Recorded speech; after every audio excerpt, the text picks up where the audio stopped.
Obviously, PIYS is one. Who's the other one? Banana.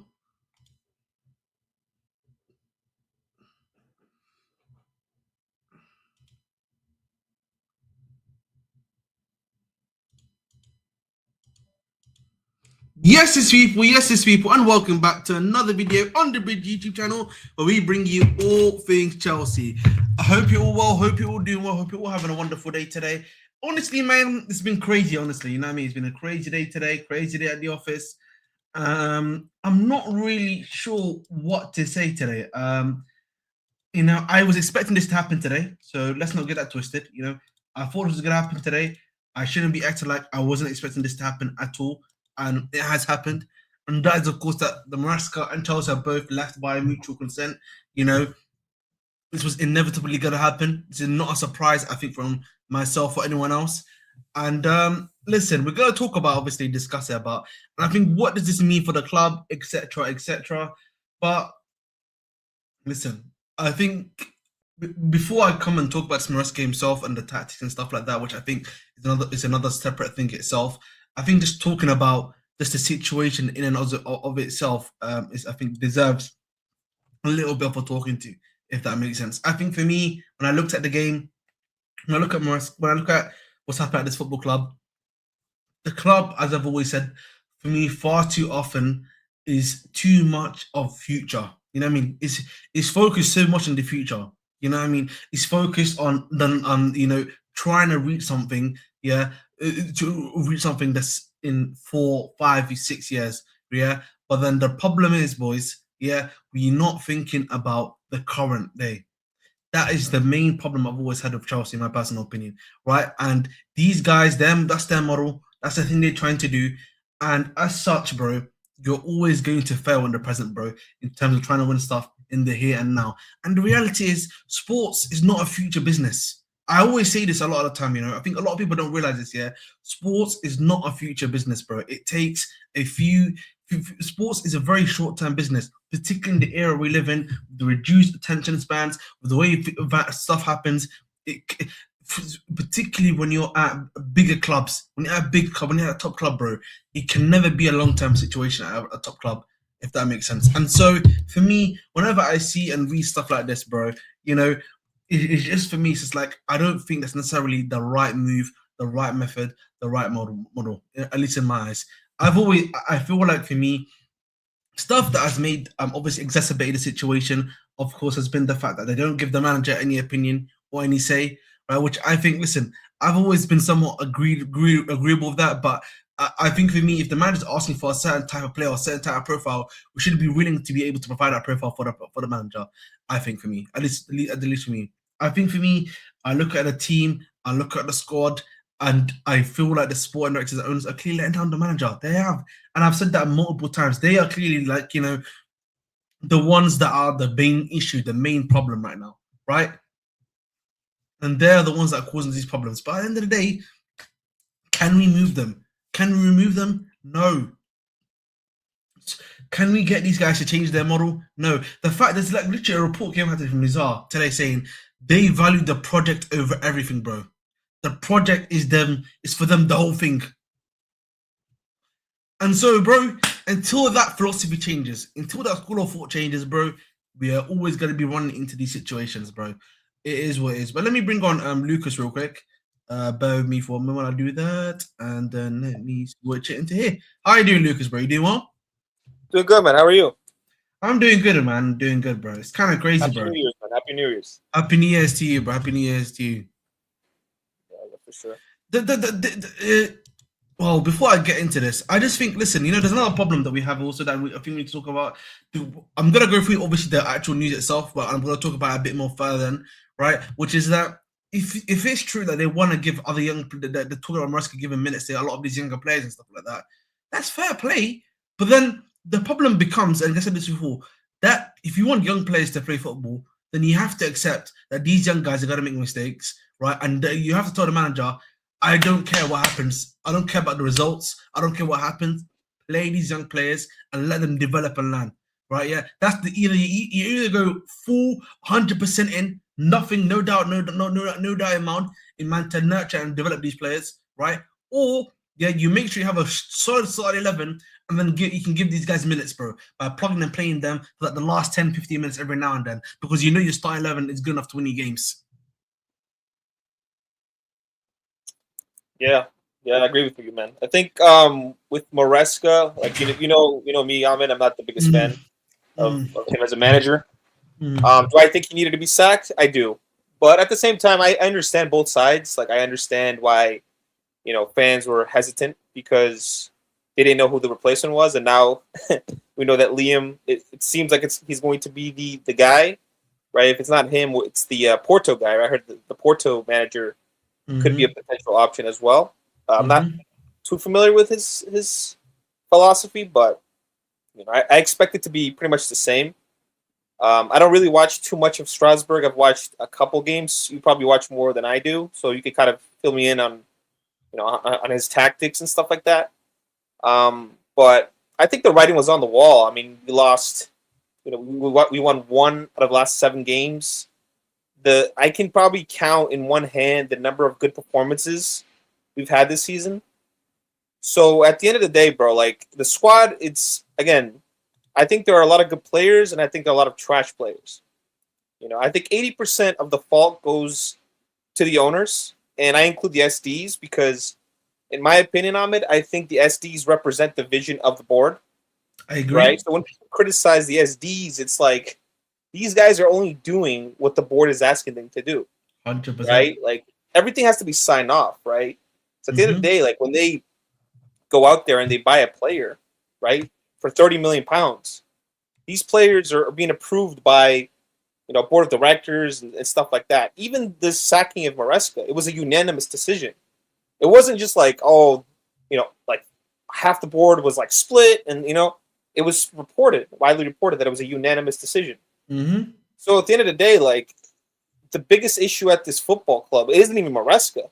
Even though I'm not the biggest fan of him, I think the board is the biggest issue, right? Exactly, And it's bro. direction of the ownership where you look at what they said even like a couple hours ago.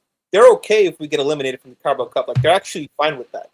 Like how much that pisses me off because it just shows me where they are. Like as like where like what direction they see the club in, right? They don't care. They don't have any standards at all. And for them, it's just a business. And I don't really think they actually care about winning. The For thing me, is, bro, can I ask this question because I know that obviously I was on Lewis's stream recently, and I think they were talking about that the club is profitable, and I'm like, is the club profitable, bro? No Flora shirt it's sponsor, right? The transfer wise, you can say you're breaking even and making a little bit of profit, yeah. but like if I combined what we're making from the world from the club, what we made from the Club World Cup, and the Champions League money, is that Yeah. making it profitable? I don't think so. We've got Yeah, literally. but I don't know where the money. I don't know where this thing of we were profitable come from. We were not profitable, bro, under Roman Abramovich, bro. Towards you the know what end. it is, Ahmed, right? It's kind of like Man United, right? Man United, they've been shit for like a decade, right? Even more than Yes. that. But they still have that prestige because they have a big stadium, they have a huge fan base, and they've been shit for a decade. So even though they've been shit, their value continues to go up. It's the same thing with Chelsea, right? I still think the club is worth more today than it was 3 years ago. Just if you add like inflation, you add like the prices of like tickets, right? Everything going up, that in itself will increase the value of the brand, in and of itself, even though like they don't have to do pretty much anything. And I read somewhere, I don't know if you remember, like the Rain Group, right? The banks that were trying to, um, you know, handle the sale of the club back in the day. They Yes. said that in a span of 10 years, Chelsea could be worth something like $7 to $8 billion, Yeah, but right? remember, a lot of that. Listen, a lot of that. I remember Yeah. has to do. A lot of that. I remember has to do with the fact that was it called? Yeah, there was assumption that a was it called? A lot of that was going to do with like a stadium was being built. A lot of this other stuff was going to be built. Correct? Well, but they said that based on just like TV rights deals. They said that based on like things going up in value, player trading, like everything is just more expensive, right? So it's like, for example, right, Ahmed, you buy a house for 300,000, just as an example, right? You do nothing on the house for 10 years. You could probably sell it for 450 in like a decade. You know what I'm saying? Even if you haven't done anything in the house. But it's like the inflation, you have the market going up, things going are more expensive. You look at the prices of like NBA teams being sold for ridiculous amounts, right? So things are just going up. Like no matter how poorly run the club is, like you look at Arsenal, right? They didn't go to the Champions League for like 7 years, bro. 7 years without Champions League, and then they finally went back to the Champions League, and now their value is like skyrocketed. You know? I get that, but I just don't know if our value is skyrocketed that much, bro. I'll be honest. I'm not sure. We've increased in like from. Like, I just think they remember we've been here. Like, how long have we been here right now? I think we've been here for like over 3 years, right? Is it 3 years? No, it's 4. It's almost 5 years, bro. They've almost been here for 5 years, bro. I think it was 2022, wasn't it? I think it was. Was it not 2021? Is it 2021? I have no idea. It's either 2022, but right now, bro, we're almost halfway through, bro. Well, this is year 4, right? Let's say this is year 4, right? Like I looked at the Forbes value, right? We're actually worth more today than we were when they bought us. But it's not much more. I understand what you're saying. It's like 15% over like a 3-year period. So 5% a year. So as an investor, right, they look at housing, they look at all these different investments that they can make. And Rain Group said that owning football clubs and owning clubs in general is the most stable asset over like a 10-year period. And I think that's how they looked at Chelsea. Like, oh, I can, take some of my money, invest it into Chelsea. Even if I don't do anything, it'll still go up like a little bit in value, I think that's how they kind of looked at it. But yeah, I think for me, I think financially, I'm not sure where they're at. Yeah. I think, listen, there's something that I think for me, the other thing is, we're going to get in more to this. You know what? Let me actually get through the news. And then I think if I get through the news, like I can probably articulate my opinions a bit better. Yeah.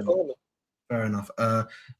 So I'm gonna start with what happened in the morning essentially, and this morning. Well, what's this? 25th of September. That's old tweet. Oh yeah. So obviously, bro, last night, bro, we were getting Chelsea Maresca could be over soon, obviously, right? And then Simon Johnson again. I always say Simon Johnson, or Simon. It's either Simon Johnson, is probably the most reliable Chelsea reporter. By the way, he's tier 0.00. Yeah, maybe Matt Law's the other one because he's now got juice to the board. But this guy will tell you how it is. Like Chelsea board are met to meet today to discuss Enzo Maresca's future at the club. It is expected Enzo Maresca will leave Chelsea today. And the worst 48 hours comment not really angered some of those in power at Chelsea, but also puzzled board members and staff who were in the dark about exactly what Maresca meant. The favourite at the moment would be Liam Rosenior. He's inexperienced by manager Strasbourg. Some key people at Chelsea have been very impressed by the job he has done, but it would be a big risk. The transfer policy signed the world's best young players from lesser leagues to create the youngest team in the Premier League remains in place, according to BBC Sport. Obviously, it got a report that Chelsea and Enzo Maresca agreed to part company to the media fact. It's over. Official statement to follow. We've got the club's official statement. Obviously, Ornstein obviously reported that as well, saying that Rosenior is the contender. According to Ornstein, he's been told that Maresca's position was deemed untenable. So they're basically saying that the board was. So he's probably got the board's, the brown envelope, if you know what I mean. Yeah. According to Sky Carvey, the main reasons for his departure were results. So I'm assuming it's the 1 in 7. I'm assuming it's one of the main reasons. Disagreements about return to play protocols for players after injury. And thirdly, links with other clubs. So that was their main issue. And obviously, he said the unanimous board decision. Chelsea have an independent medical department who have the final say on when players can return and how much they can play. The Chelsea head coach will never be allowed to overrule their decision. Wow. Yeah. Some people inside Chelsea feel that this is self-inflicted. There's a feeling at Chelsea it wouldn't be that much of a risk to turn to Liam Rosenior. Some people at Chelsea think he can handle the step up, but he's only a candidate at this stage. Miguel Delaney, big up to him. He's got a great podcast. You want to listen to it? But let me ask you this, right? Mm-hmm. Like, I think he knew this before he signed with us. You know what I'm saying? Remember how you and I talked about this? Like Maresca. The thing is, this is where before I'm gonna let Scott in as well real quick here. Yeah, go ahead. This is where my thing about Maresca is that he knew what he signed up for, obviously, right? This is me being objective, right? Yep. I think much like with Poch, I think his assumption was always going to be that maybe if I do great for 1 year, the second year they're going to back me. Does that make sense? He thought the terms and conditions was going to change, but he didn't realize he signed up for guys that are telling you this is the way it's going to be forever, bro. Like, I think it's important because Nizar Kinsella made a great, in terms of like his reporting, really made it clear that for them, it's the project that really matters, bro. The coach is just a cog in making that project happen. That's literally what they're saying to you. So Ahmed, for me, like I've never been like of the mindset that you sign players for managers. I just don't like that mindset because if you do sack him, then you have to do this all over again. Exactly. You know what I'm saying? Like I just don't like that mentality because let's say we bought these touchline wingers for Maresca. The next guy, I don't really know too much about the Strasbourg manager, right? But if the next guy doesn't like touchline wingers, we have 2 touchline wingers that we bought. He has inside guys. He plays 3-4-3, bro, and he plays so he essentially plays like 2 cool. Right? He plays so essentially, because like it's not so essentially we have another issue technically speaking because it means that because that means basically Neto and Garnacho have to be win backs fast in that game in that system, by the way. Exactly. Gittins is done. Gittins is he actually is done. He's done, bro. Like, unless Gittins can do win back duty like Pulisic. This is why I actually agree with the board in that aspect. But at the same time, this is the same board that'll go out and they'll target like Areola, who plays a different system than Maresca, who plays a different system to another manager. But the thing is, I don't know if you heard. You know what? I'm almost finished. To be honest, there's not that much left to talk about. Actually, Manchester City and Maresca have also held some talks already. This came as a surprise to many within the Chelsea hierarchy. I'm not sure why that was a surprise to me. Enzo Maresca informed Chelsea twice in late October and again mid-December. After post-Everton comments, he was talking to people associated with Man City. The thing is, I'm going to say this right now. If this is true and this was happening, why were you guys not reporting it then? It's probably fake, bro. Let's be honest. No, the thing is, though, the only reason why I won't say it's fake is because remember, he had an agent change that got reported to Jorge Mendes late October, bro.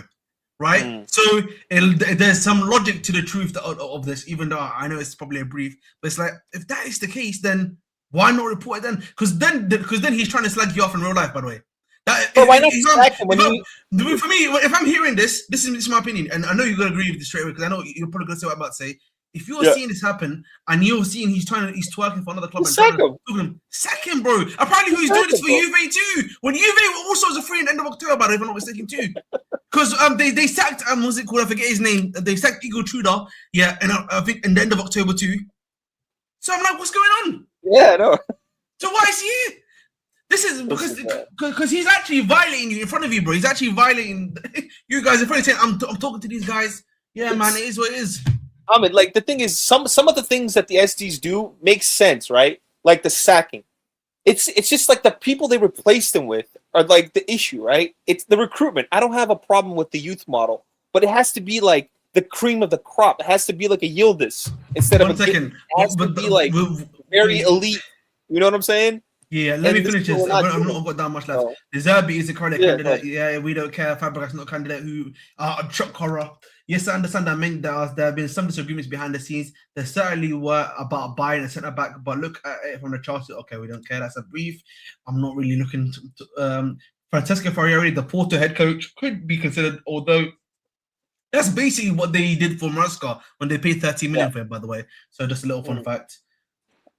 Apparently, the worst 48 hours comments from Maresca was to do with the medical advice he was receiving over how many minutes certain players returning from injury could play. I'm not sure if that's from him or is that from the club, but it was not viewed well by the club medical department when James, who had a long history of knee and hamstring problems, played three full games in the space of last week of a week last month. Oh, okay, that's interesting. There's a feeling that Maresca's behavior has affected the team's form. By the way, that's point blank what Matt Law was reporting. And remember that report that they showed Matt Law's video about the way he acts on the touchline affected the players. That's legit. What I'm reading right now in like, this is from Leaky, the Zerbi, Glasner, Uriel, Fabregas not in the. I'm not surprised they're not in there, bro. But Maresca is the first manager in Premier League history to leave the club, and we don't care. We don't care. Sources close to Maresca say he felt deserving backing similar to that enjoyed by Mikel Arteta, Klopp, and even Ruben Amorim during his struggle at Manchester United. There were complaints about one-off tactical missteps. One player questioned the man-to-man marking approach in a heavy defeat at Manchester City in January 2025. Who do you think that player was? That is a good. I don't know who that player was. But, huh?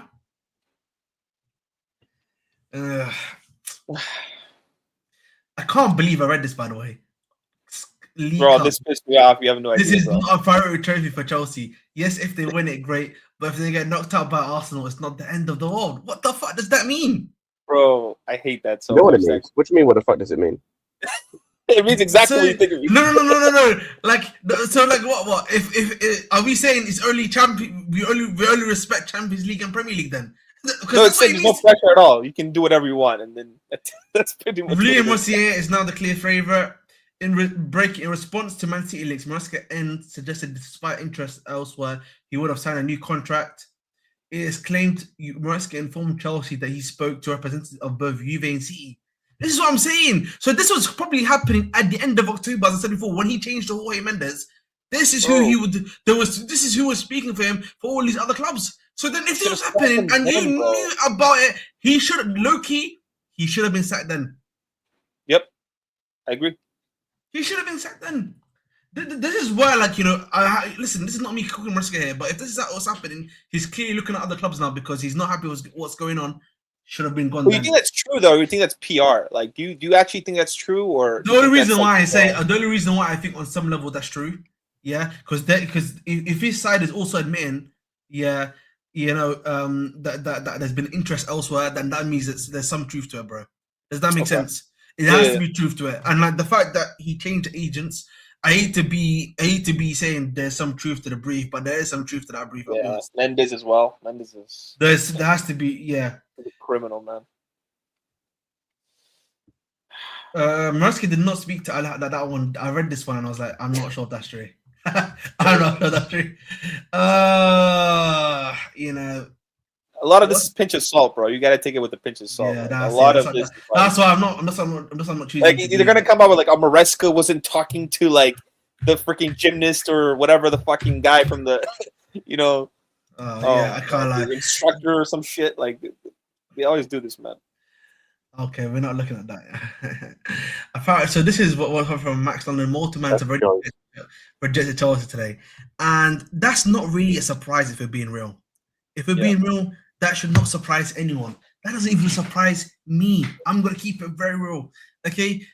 But before we get into some of this other stuff, please make sure obviously to like, share, subscribe, and all that lovely jubbly nonsense.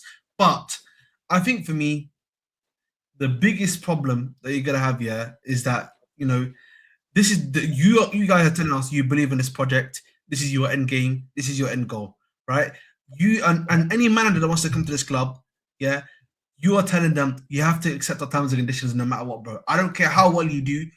You just need to be saying yes, sir, and no, sir. That's it. That's it, bro. And then when that's what you have to basically do, then you've already lost a good tier or level of manager, bro. At the end of the day, there's no point of us engaging in a certain level of manager, bro. It's over. Listen, Ahmed. For me, it's like the pressure is the same. As it was under Roman, but Roman, he hired the elite managers. That's that's the only difference that I see, right? Because before, people forget, but like have this revisionism of how Roman's tenure was. But the last like 6-7 years of Roman's tenure was shit, bro. Like, we won a league, but then right after we gave Antonio Conte Drinkwater, Bakayoko, Zappacosta, bro. Like, this is the type of recruitment we had. Like, we've always been shit when it comes to recruitment, at least for the last like decade or so, nearly a decade, right? You'd have like a Conte here and there, you'd have like a Fabregas in between, but mostly over the last decade, we've been very bad when it comes to recruitment. But before, we had elite managers that we were targeting. Now we're targeting managers that are, bang average to like up and coming managers, etc. So they want to have like this hire and fire standard, which I'm all for, by the way. But at the same time, they don't want to recruit well, and then they want to get like the worst managers possible to replace the managers that we already have. You know, again, I am a big critic of Maresca because I feel like a lot of the games that we lost, we shouldn't have lost. Right? A lot of the decision making in game for me was actually disgusting. Like playing Tosin repeatedly after a disaster class after disaster class, right? Not playing Estevam when he should have been playing him and then playing him for like 10 minutes every game for like no reason, bro. And then he would consistently play Neto or Garnacho and play players out of position and players that shouldn't have been playing, right? So that's my problem with Maresca. I feel like that 7-game run, people can defend it all they want, but you couldn't defend some of those games. You can be the biggest Maresca fan ever, but some of those games, they were unwatchable. And I can't speak for Scott, but at least for me, this year, I can't name 5 great games, Ahmed, of this manager. I cannot name 5 great games that we had, like tactically, that we just dominated teams and like, were amazing to watch. Like some of the games, even the games that we won, Ahmed, it was unwatchable, bro. Like it kind of reminds me of Caliban towards the end, where it was just like, oh my God, bro, it was bad. Like we were winning some of those games, but it was bad. So it is what it is. Like I feel like a lot of these games weren't good, man. But go ahead. Yeah, I'm gonna let Scott speak because I feel like I've spoken a little bit right now. Go So ahead. Scott, what are your thoughts, Scott, man? Talk to me, bro. I feel we're fucked as a club, to be honest. To like put it plainly. Yeah, bro. I mean, like, I just don't see what the plan is. I don't get it. Yeah, like I like Rosenior as a manager, but I think he is not the right manager for Chelsea, currently speaking, where he's at in his career. I also think as well, you're massively harming your sister club, which you quite clearly don't give a shit about, really. Apparently, the guy that they're looking at replacing him with, Rosenior, by the way, is Eric Ramsey, who's currently the manager of Minnesota United. Whose style of football is completely different, by the way, is literally the polar opposite in terms. Well, at least what he was doing at Minnesota United was completely the opposite of what Rosenior's doing at Strasbourg. Yeah, like it don't make no sense. Like the whole thing doesn't make any sense, and it all comes down to Egbarley's ego. Like that's all this is. This isn't a results-based thing. This isn't a position in the table thing. This isn't, the lack of progress on some players sort of thing. Like there's no reason for him to have been sacked and for this change to have been made at this moment in time, right now, than an ego thing. There's literally no other reason.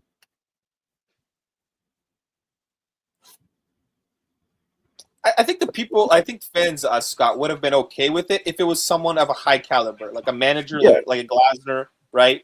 If they had to replace him with Glasner, I don't think people would be as pissed, right? In my opinion, I think a lot of the people that are pissed are angry because, like, a lot of people loved Maresca, they genuinely loved Maresca, but the people that were like, he can go tomorrow, but I'm afraid of who the guy that's gonna replace him with. If it was somewhat of like a high caliber, someone like, oh, okay, this guy is I don't think people would care that much, honestly. No, really fair. I agree with that. So I agree with that. I think, it is who they've replaced him with. Because I agree with you. I think if it was Glasner, I'd feel a lot better about it because I'd be like, okay, I still feel like there's going to be issues eventually in terms of like Glasner's going to fall out with them, but at least I can see the vision in terms of it's quite clear that at least with Glasner coming in, there's a want and a desire to like win stuff still because Glasner can still win stuff with the type of manager he is. We've seen that with Rosenior. There's no track record of him doing that. He's won nothing. His CV is worse now than Maresca's was when we signed him as manager. Yeah. So like, I don't see what the plan is. Like I've already said, this season's a complete write-off. This season is a complete write-off. Like you might get top 4. I don't think we do, but you might get top 4. We're not winning any cups. I don't trust us now. The one hope I had against like an Arsenal or in the Champions League maybe was Maresca setting the team up in such a way that was gonna like test the big teams. We were going to compete with the big teams. We saw that against PSG. We've seen that against City before, Arsenal this season, like Liverpool. He knew how to set us up against these big teams. We have no track record outside of one game against PSG, which since that game they've gone 2 wins from 8 to say that like we could go into this. By the way, to answer Vic's comments, I don't know if he's going to do the same thing, but Rosenior basically since about halfway through last season has been playing the same system as Glasner would have done. It's a 3-4-2-1. He literally is. It's the exact same. It's literally the exact same. He plays with 2 10s. He literally plays with 2 10s that basic. But the thing is, I can't even lie to João Pedro. He might also be in trouble, low key in terms of being the striker. I think João Pedro will be fine. No, I don't think João Pedro will be the striker for us. The reason why, because the guy that's the striker for us has to get, at least the way in his system works, is that the striker basically gets in behind, essentially. So Delap's going to be the guy? So it's got to be Delap, basically. That's going to be the one that's going to have to... Ahmed, my opinion of the strikers is they both are not good enough to start for us anyway, so I don't care which one of them starts. No, I understand. Yeah, I don't care. I know. If one of them ends up leaving because they don't play, I don't like it. It doesn't matter to me. The striker will probably end up being Omega going forward next season anyway, so who cares? Yeah. But yeah, like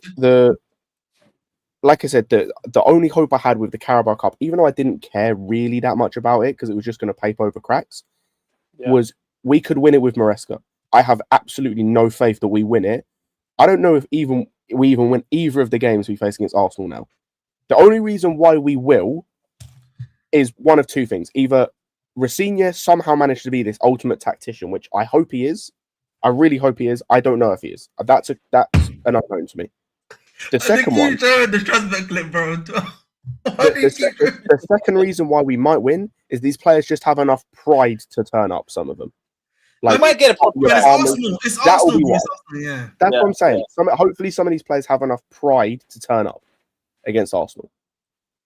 But Scott, I'm just hoping for a couple patch run, man. That's what I'm hoping.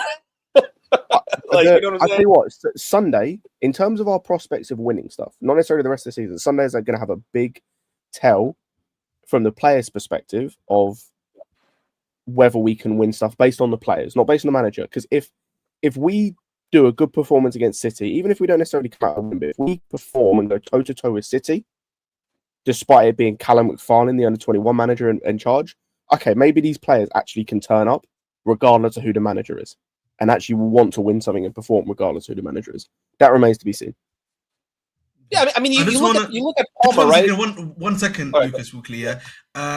Listen, I've given you a chance today on stream, yeah, so if you're going to talk, Mr. Zubair. So, you're here, mate. Don't talk Zubair or not, otherwise I'm just going to kick you out. Don't talk then, innit? Personally, I think we're cooked and we're not going to get a Champions League football this season. But if you look at some of the Strasbourg games, he played like a back 3. So obviously, Reece James wing back is going to be back. So that might save us a bit. And I think what's called, he's going to ask them to bring what's called Omega early with him in this window. And then Delap or one João Pedro is going to get sold in January, in summer. So you came on to stream just to tell us that? What do you mean? You haven't even asked one question. What do you mean? I can't believe this, man. I can't believe this, mate. You know what, man? Let's go and meet it for 1 minute, please. Thank you. Sorry, I can't believe I thought he's gonna give me some, elite points, man. But fair enough. No, I'm just kidding. Big up to you. That's my younger brother. That's what I'm saying that about. But no, on a serious note, listen. Thanks for the analysis, Zuba. I appreciate that on the Strasbourg stuff. But getting back to, I think the point that Scott was making, that we're fucked. I just think we've been. I don't. The only way we are not fucked is if Omega, sorry, not Omega, but if Rosenior somehow was able to galvanize the players, and at least it seems like when he was, if you look at what he's like at Strasbourg, and I think if you look at what a lot of the guys that places that were at Hull say about him, he clearly seems to be a good man manager at the very least, right? So I do think he might be able to get, a handle of the players at the very least. Maybe that's the one thing I can at least say that from what I've seen, from the way he talks to players and stuff like that. I actually think low key this might be beneficial to someone like Andre Santos, low-key.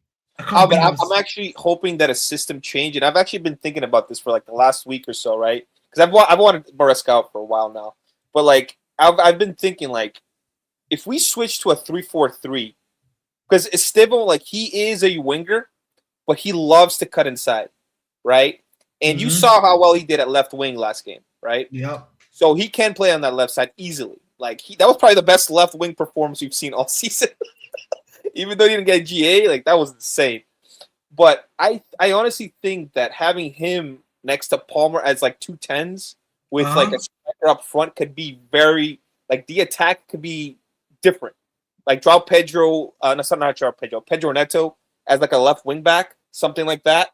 Maybe like Gusto and then Pedro Neto as like wing backs, and then you have like a set of 3 center backs of maybe we get Sar back right from loan. You get something like Sar, Fofana, Body Assure, something like that, like a variation on like the back line, or maybe like a Cucurella becomes a center back, right? Then you have something that like that, or Achimpong, and then Fofana, something like that, like a 3 at the back. You have 2 wing backs, and I think Neto could actually be a very good wing back because he's very good defensively and he has a lot of pace. Right? What are we saying about Garnacho wing back then? Do you think he's gonna? Unironically speaking, Neto and Garnacho are more like wing backs. Like outside the fact that like Garnacho can't defend properly, which is his issue playing wing back. But in terms of like the best thing about them is they stay him and Neto is they stay like high and wide. They'll run like most of the game. Like both of them are more suited to being wing backs than actual wingers. Yeah, especially at their technical level. Yeah. The one player I think you mentioned earlier, Lucas and Ahmed, the one player that's going to suffer is Gittins. Like Gittins is fucked. We literally said that. You missed it, bro. We literally said Gittins is fucked in this club. It's over for him, bro. Now. He's either a striker or he's gone. He has to learn how to play in the half space to be one of those 10s, or he's cooked. He's finished. He's done. Yeah, he's finished. He's cooked. I'm trying to think who else might be like.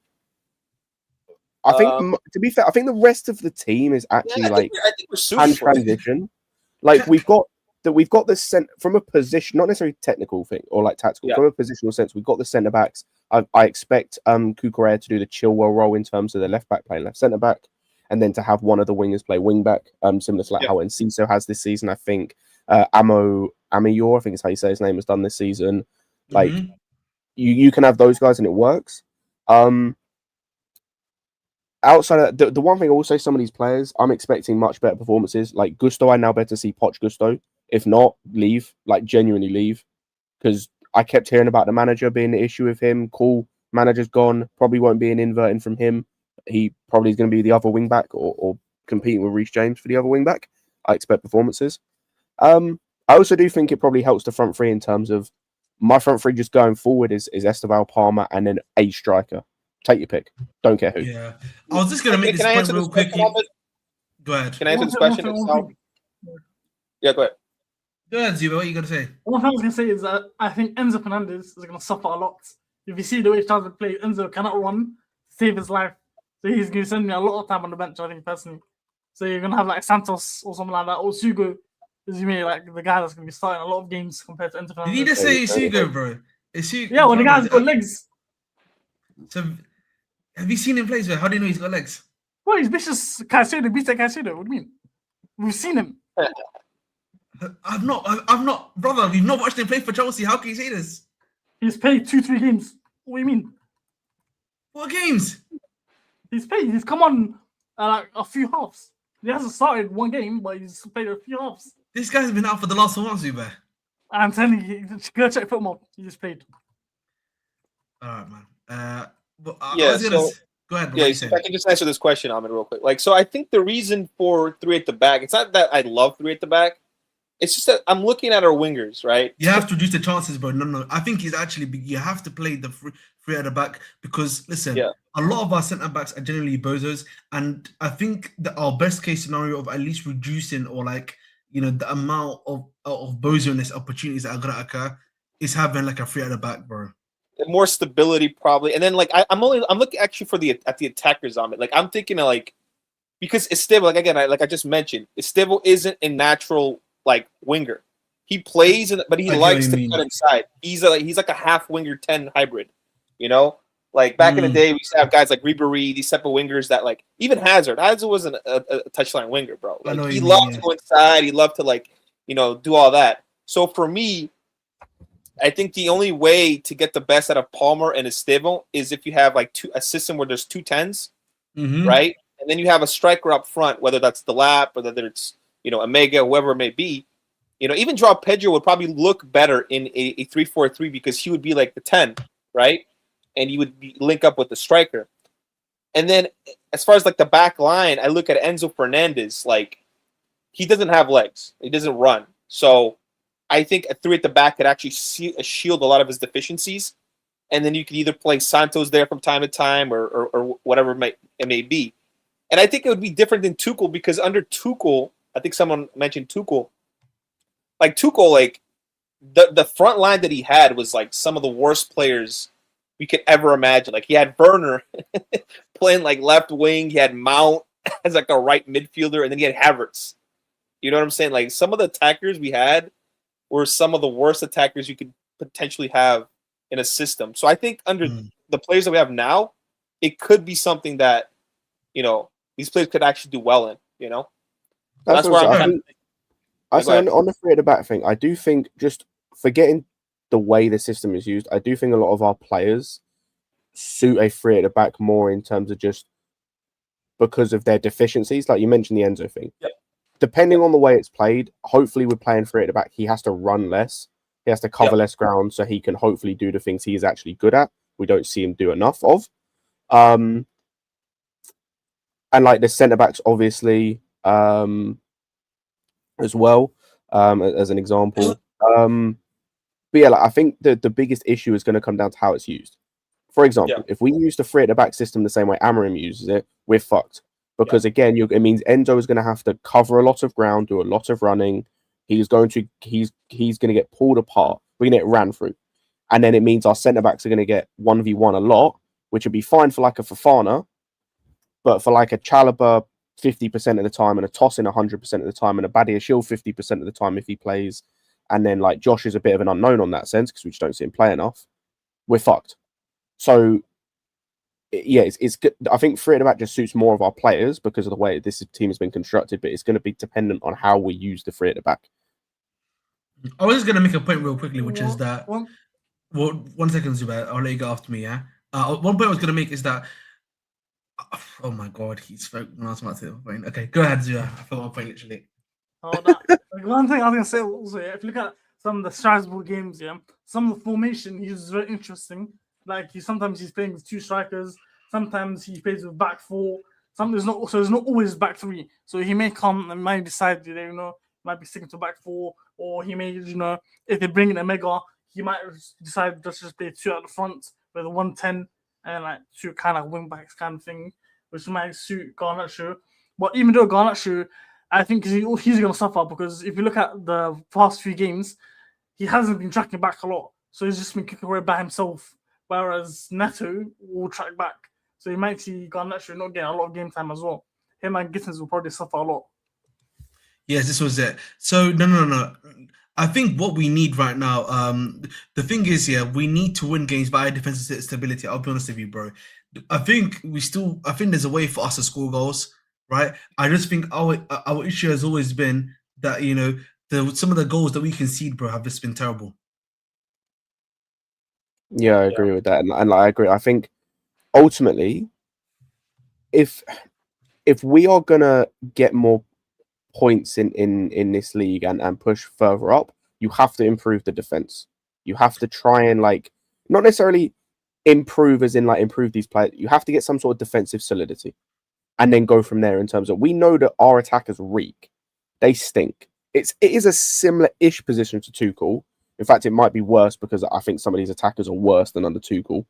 But yeah, even if you set this team up to attack, right? Bro, Gittins is not getting you 15 GNA this season in the league. Garnacho might get you 15 GNA in the league. No, actually, no, he won't. I've remembered how much he's on. He's not getting you 15 GNA in the league. João Pedro might, right? He probably will, actually. He's close. But that's one player. Palmer probably will again because he's of the level. Esteval might if you give him enough game time. The lap won't.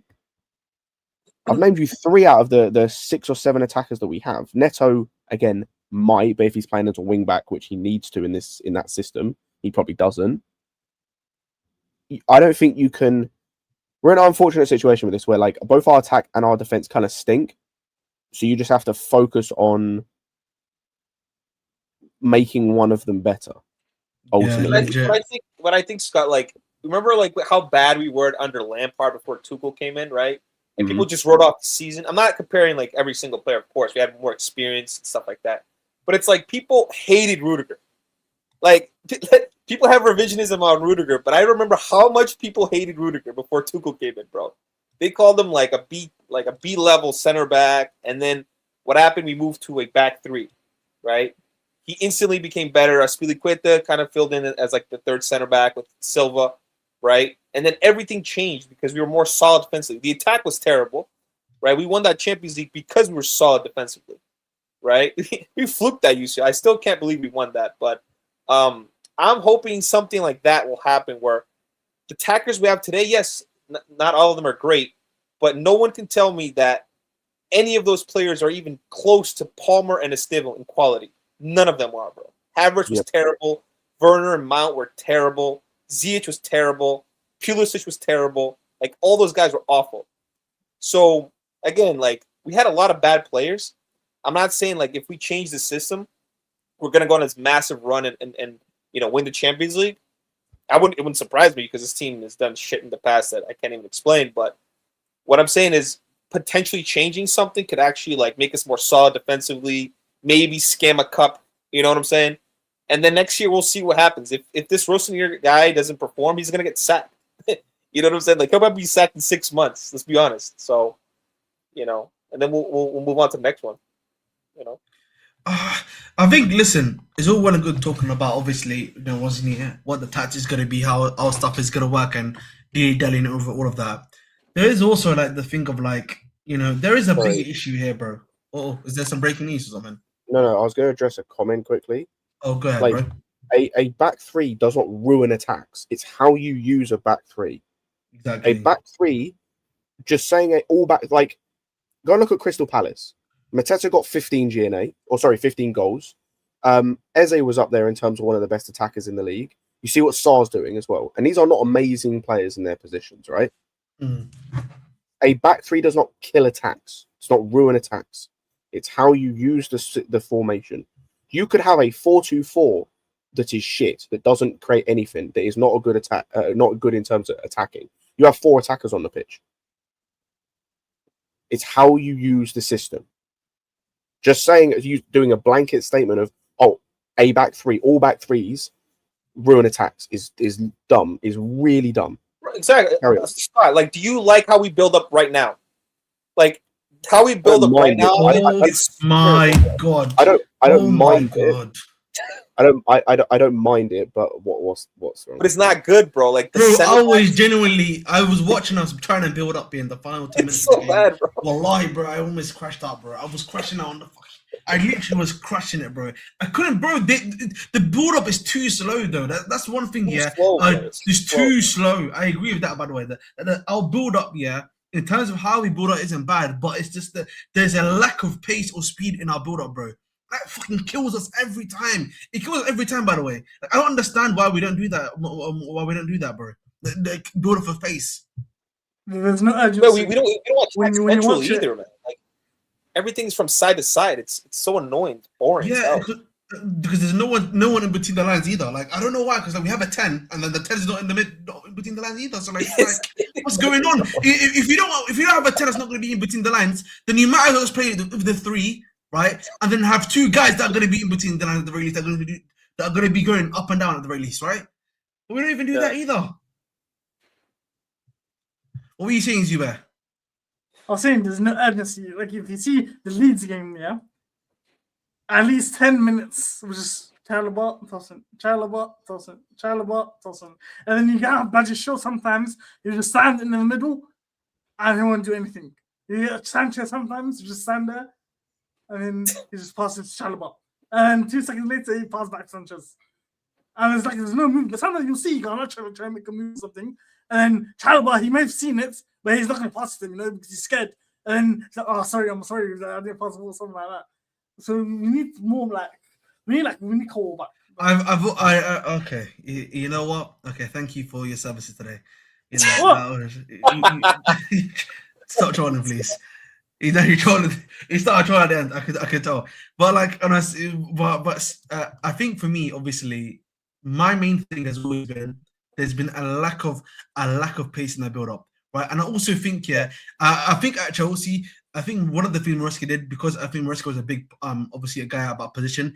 He also put a seatbelt on like how fast we could go into our attacking phase at the very least. That's the one thing I will say. Like you could, like, whenever they probably hate it, bro, because it's so slow. The fans in the stadium, they probably. I hate it too, bro. I've been to the game like 4 times this season, bro. Yeah, and I think it's like 6 or 7 times last year, and I can't lie to you, bro. I hear it, bro. There's times we just recycle the ball when if we were smart, we could just go onto the attack, and we don't do it. Again, if people think that I'm just hating on Maresca, like, bro, I watch the games and I'm just like, bro, we should have won this fucking game, bro. Like, the build-up is shit. We lost to teams that we shouldn't have lost to. Like, I'm just like, how do people love this guy so much? And again, I think a lot of it is because they're so scared of the next coach being just as bad or worse that they, like, have this, like, they exaggerate how good Maresca is, you know, to a point where it's like, bro, we've had better managers get sacked, and then other managers came in that were worse, you know, like, again, if this Rosenior guy doesn't do anything, he's going to get sacked in 6 months, and then we move on. I get the recruitment's bad. I get the board is shit, right? And they're probably not going to change, right? But yeah, and listen, again, that's what it is. Chelsea will not go down the Galactico manager route, but there are high-profile managers currently on the market and available without compensation due to a club. But in most instances, it would require sweeping changes in the way the club operates. Yeah, that's why what's his face? Rosenior makes the most sense. Exactly, and as such, they do not want to do that. And listen, the thing I was thinking about, just obviously, I went away. I went to the toilet. While you guys were talking, I was just thinking about what we were speaking about in terms of the attack and the way that the team's set up. I do think, in terms of just looking at the attack, we can actually make it work under Rosenior. Obviously, it depends on him as a manager, but if you have an attack of Palmer and then one of Pedro or Estevao in the 10s, and then like a Delap up front, as bad as he is, Delap should eat from that. Like, he should be getting 10 goals minimum. If he can't, Jesus. And same with like with the others as well. And then I do think as well, the other thing it does do, and this isn't necessarily a full positive on the directors or the owners or what they've done with the squad, but it then makes your, how do I word this, like the problem with depth in terms of, you look at the guys they're bringing in, a little bit easier in terms of all of a sudden, where you would have had a potential problem in the summer of 3 strikers for 1 position, you now can have João Pedro as one of the 10s or backup 10, or like probably one of the starting 10s really. And then it's not so much of an issue in terms of with the wingers as well, outside of Gittins, who really cares at this point. Yeah. Same with Quenda coming in. All of a sudden, you don't really have to get rid of players as much because of where they like other certain players can play. So it's easy to kind of shift things around a little bit. So like there is a way they can make that work. So like when we get Quenda in, all of a sudden you may not have to sell a Neto. You may not have to sell a Garnacho.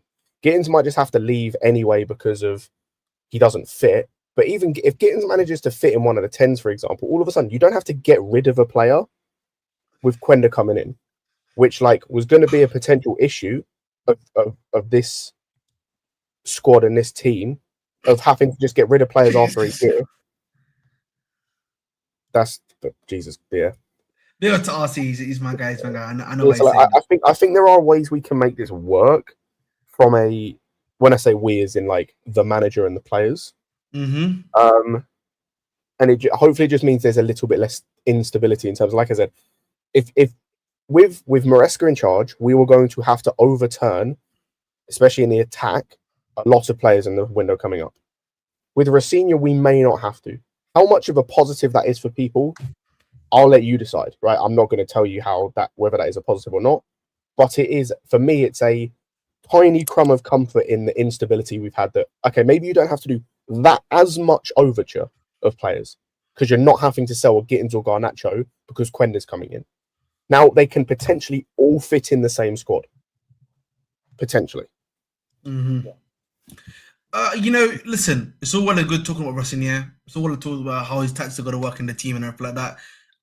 There is like the other big. There's like a few other big. There's a bigger fish to fire, some might say, or like there's like other obviously major factors to talk about, right?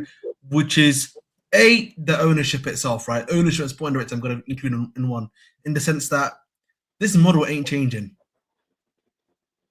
This is here to stay, boys, right? And so, then listen. I remember 6 months ago, on Casually FC.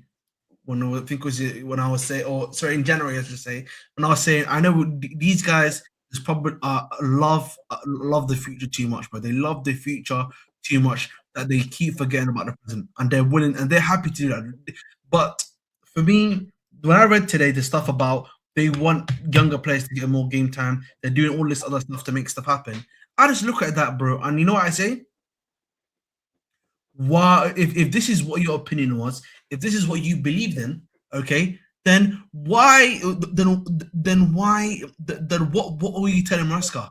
If that makes sense, because if I'm you can't be asking, in my personal opinion, top 4, and a trophy if you're bringing in these young players, because these young players need to develop, they need to improve, they need game time, they're gonna make mistakes.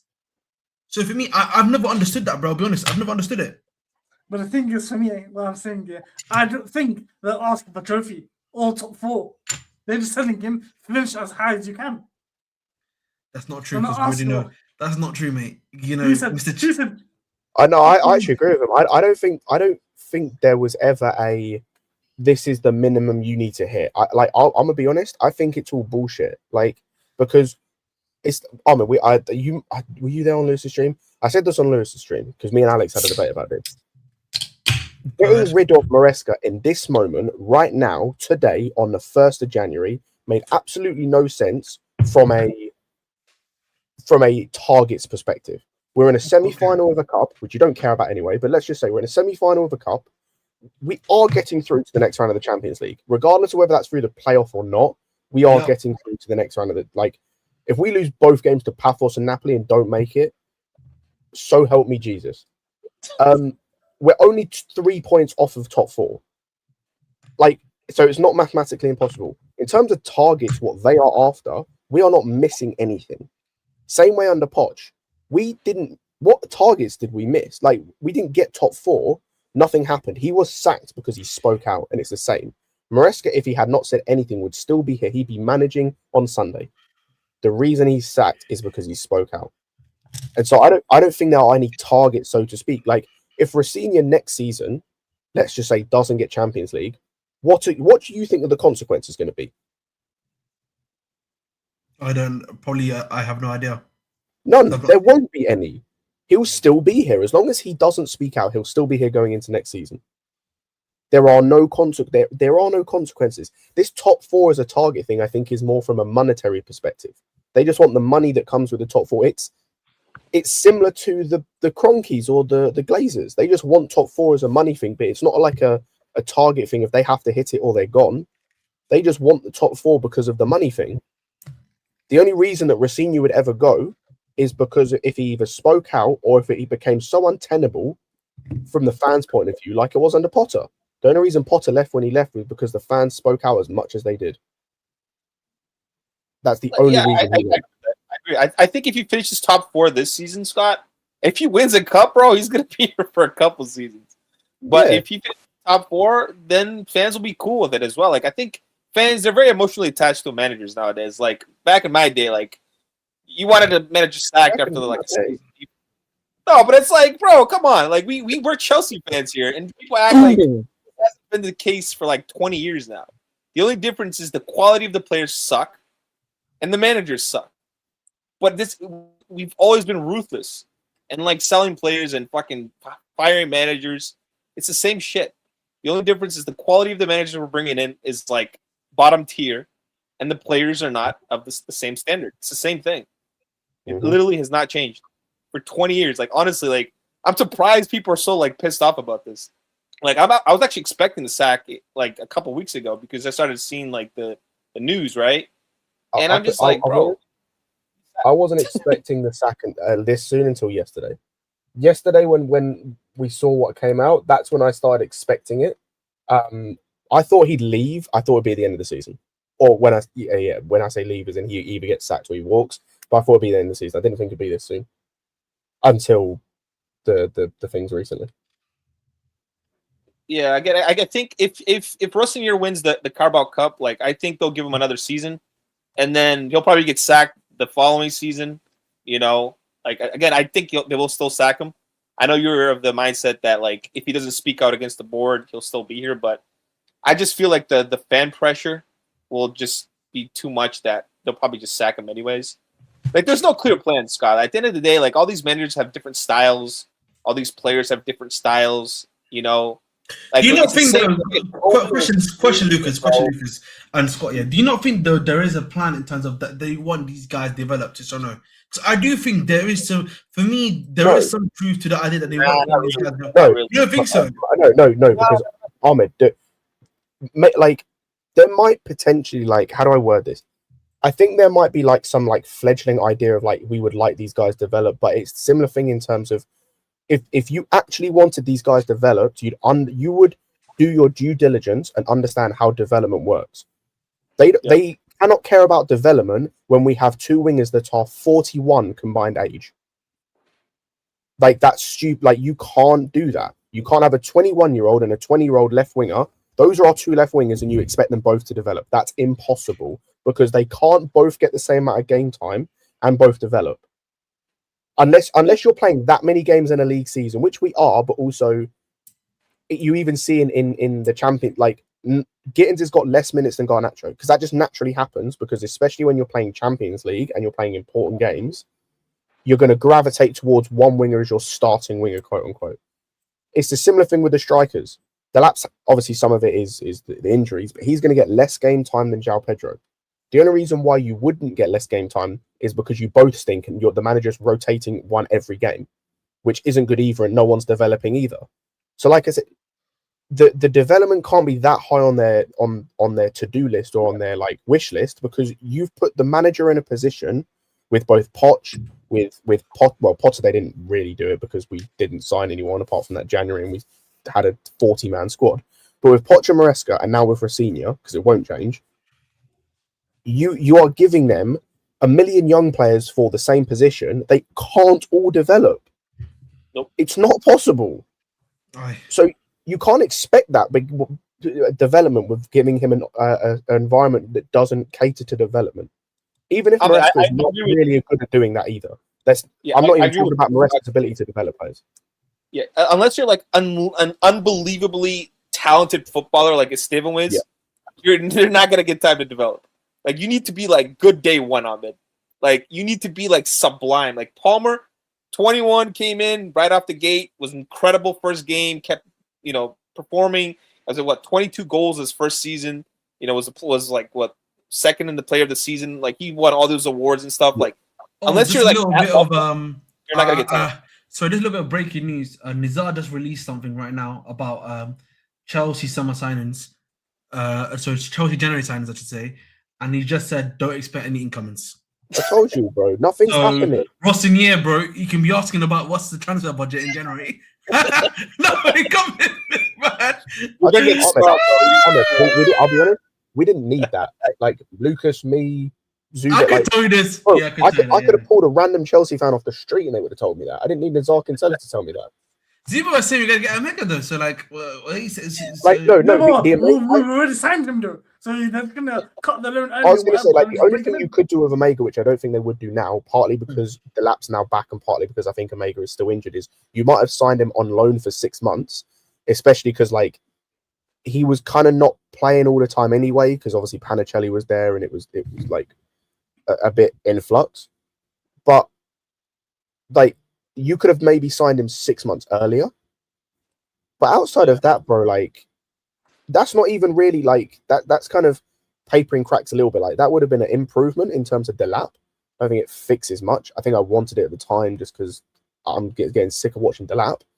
But yeah, in terms of actual like proper signings, like going out and getting someone of note or like getting a new player, because it's the same way I feel about the summer. When we talk about the summer transfer window, I don't include Esteval, Santos, Esugo, Sarr. We sign these guys before the summer window. You'd put the groundwork in place for these guys months, and in the case of Esteval, years prior. When I'm looking at the window, I'm focusing on the work you do in that window, because also it's dependent on how the season's ended.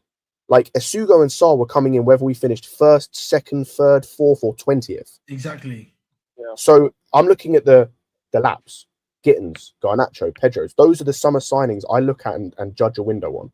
So this January window, I knew was going to be maybe a Mega on loan, maybe a recall of Sarr and Anselmino, and that's it. That's totality what we're doing.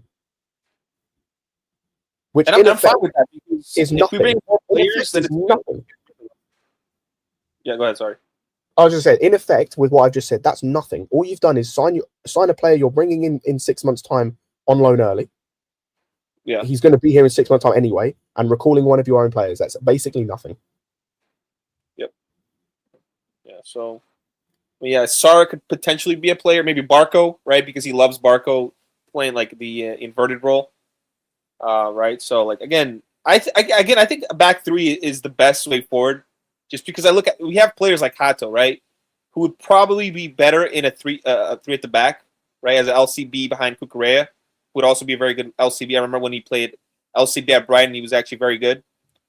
You have the CCB position. I have no idea who's going to do that role. Maybe Reece James could potentially do it, but again, I have no idea. If we do go through at the back, Chalobah makes no sense. I can't lie, bro. We cannot let Reece James do win back duty, bro.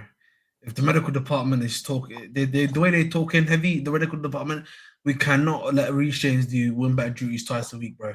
We can't let that happen at all. He needs to be a center back, bro. If he's not a center back, we're fucked. He's fucked, bro. He's fucked. I can't lie. Or a midfielder, but yeah, that's the only way I see it, man. Because he can, bro. I'm actually being serious when I say that. By the way, he can't touch. Win back, all that other. Tuchel almost killed his career, man. I fucking hate Tuchel so much. Oh my god, that guy. He's not going to be there until February. He's not going to be here until February.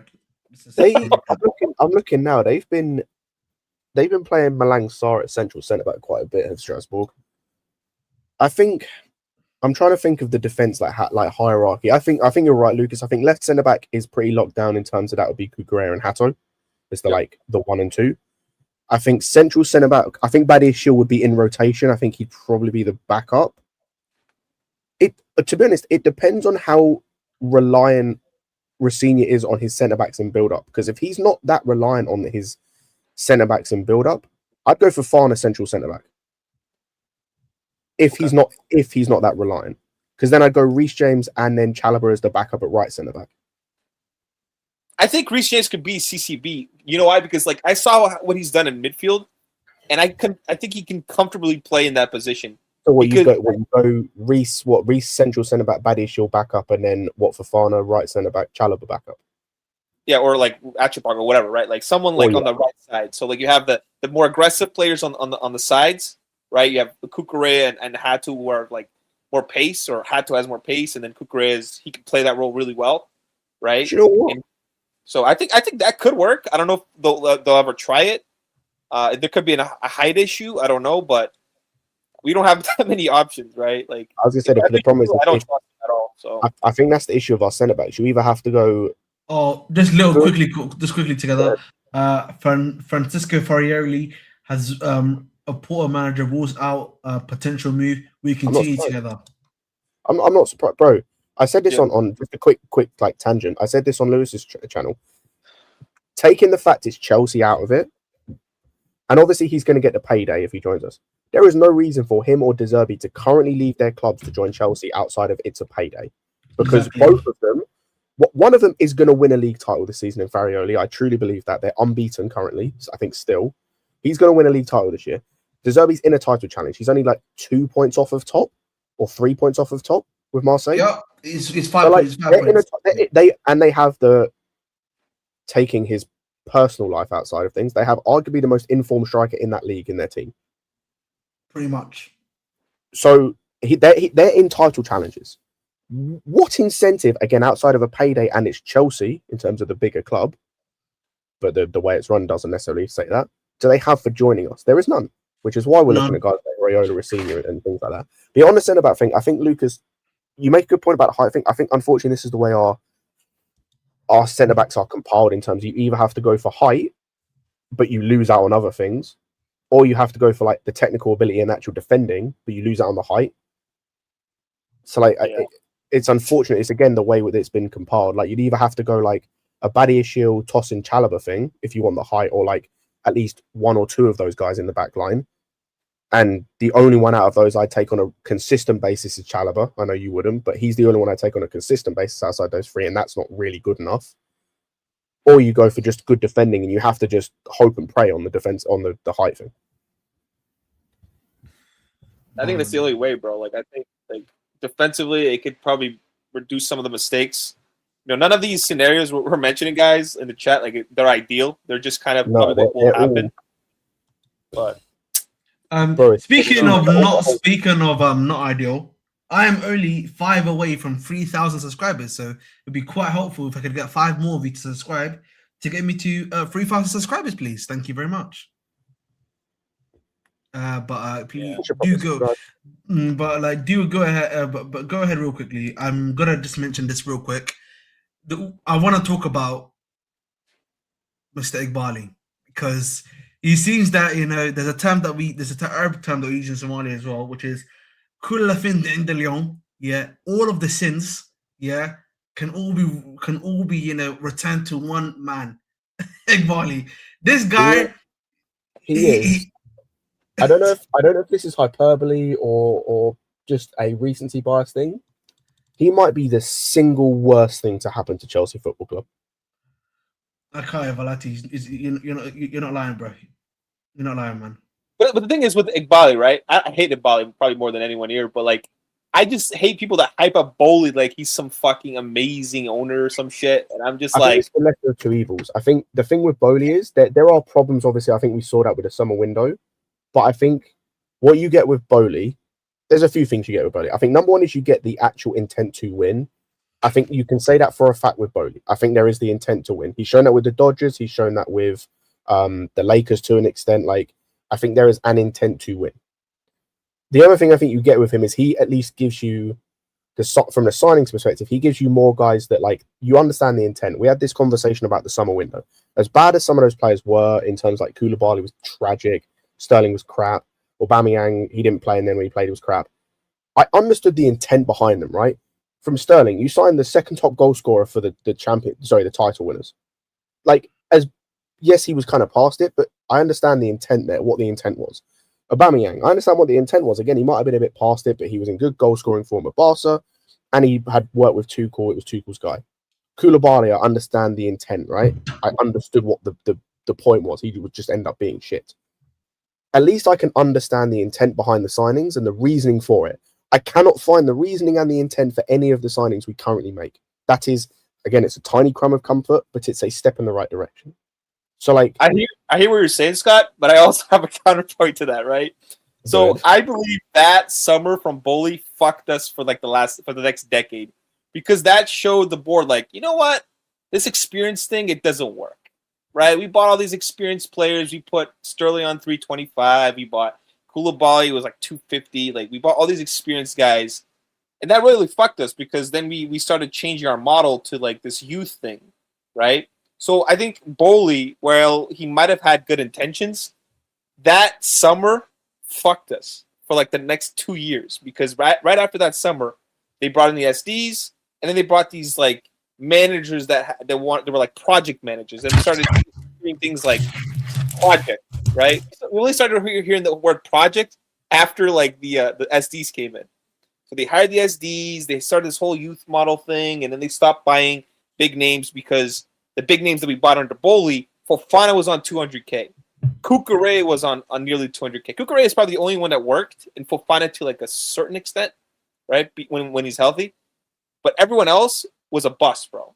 So I think that kind of scared the board Ahmed into thinking like, yeah, let's. I actually don't think that is the case. I think I think really happened.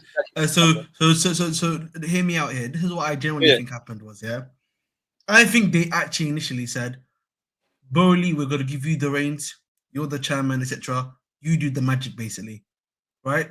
That's what I genuinely think happened, right? And obviously, we had basically the most cataclysmic start all season of all time, right?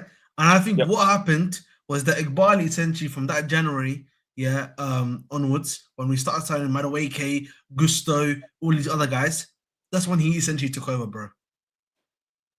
And for me, that logically makes sense. Where they were like, you know what, we gave you a chance to do it your way.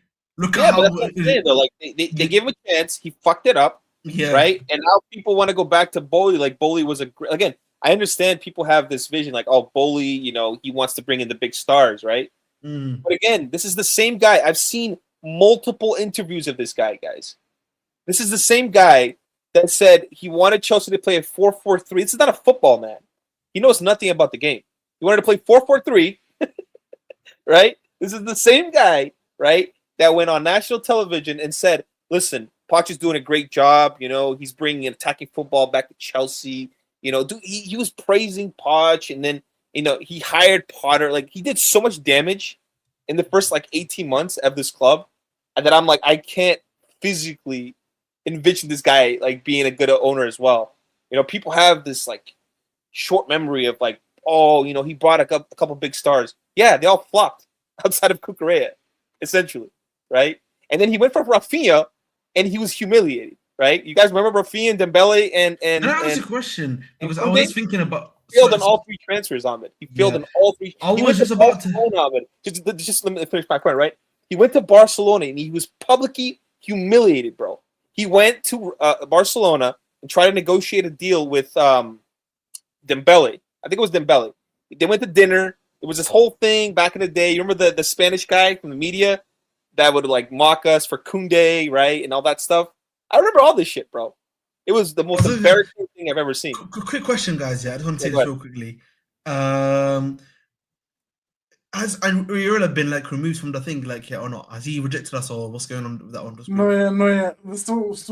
He's still there, but obviously a lot of people are just saying Rosenior or that guy. A lot of the guys are still there. Because I'm reading, Kieran Gill just came out of something, and he's saying that essentially it's between Rosenior and Ariola as to who's going to be the next manager, essentially, right now. That's what he's saying right now. So so it's either one of the it's either him or someone else, basically. And the thing I've been thinking about a little bit right now is that if you want to get Rosenior in, who's going to be the replacement for even Strasbourg? I know, obviously, we're Chelsea fans. We don't fucking care about Strasbourg, whatever. But you have to also think about that. They got a guy from Minnesota United. No, the thing is, the Minnesota United guy's already been offered to them. So so that's not even something that's their choice. Oh. Where's the Ariola stuff? Because I'm looking on pies because someone said that he's been rejected by us, but I'm not seeing anything on there, boys. So my point, Ahmed, I think all the owners are trash. I don't think one is better than the other. I think I agree with you, by the way, too. I agree with that. They're all bad. Yeah, they're all bad. I just don't like people that like to hype up Bowley. This guy's some fucking genius. He's some mastermind that's gonna bring back the glory days and shit. Again, this is the same guy that went to Barcelona. He bought dinner for those guys. He was publicly humiliated. He did nothing, right? They laughed at him. He came back. He didn't get a deal for De Jong. People forget about this, but he tried to negotiate for De Jong.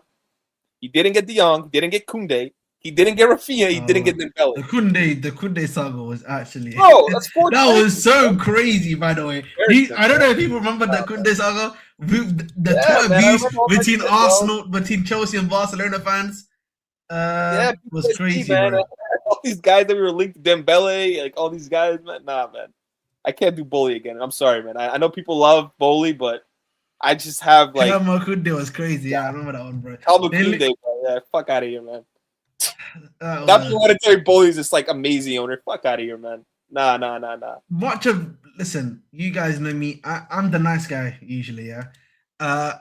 it's just, I think for me, what makes a lot of the situation that we're seeing right now crazy in general is that I just think I look at the ownership. Iqbal ain't going anywhere soon. This is his school of thought.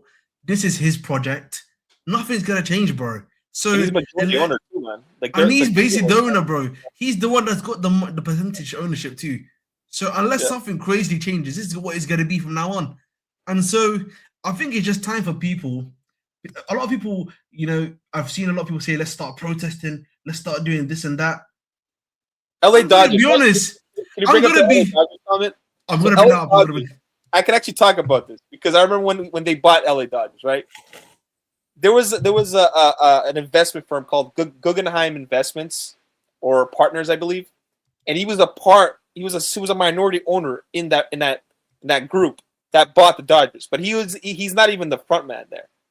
You know, Mark Walters was one of the guys that actually was one of the big guys in charge. I think someone else was like the chairman at the time, but he's a minority owner there. It's not even like this guy runs the Dodgers. Like, people, man, they're so they don't understand, man. Okay, so little bit of breaking news. Apparently, according to L'Equipe, this is from L'Equipe, by the way. This is the #1 newspaper in France. He's in there. This is what they said. For Bluco, disrupting rating season by sending Liam Rosenior to Chelsea as early as this winter poses no problem at all. They don't even care about it at all. Confide someone close to Iqbal to L'Equipe. Sorry. Damn, that's nasty work, bro.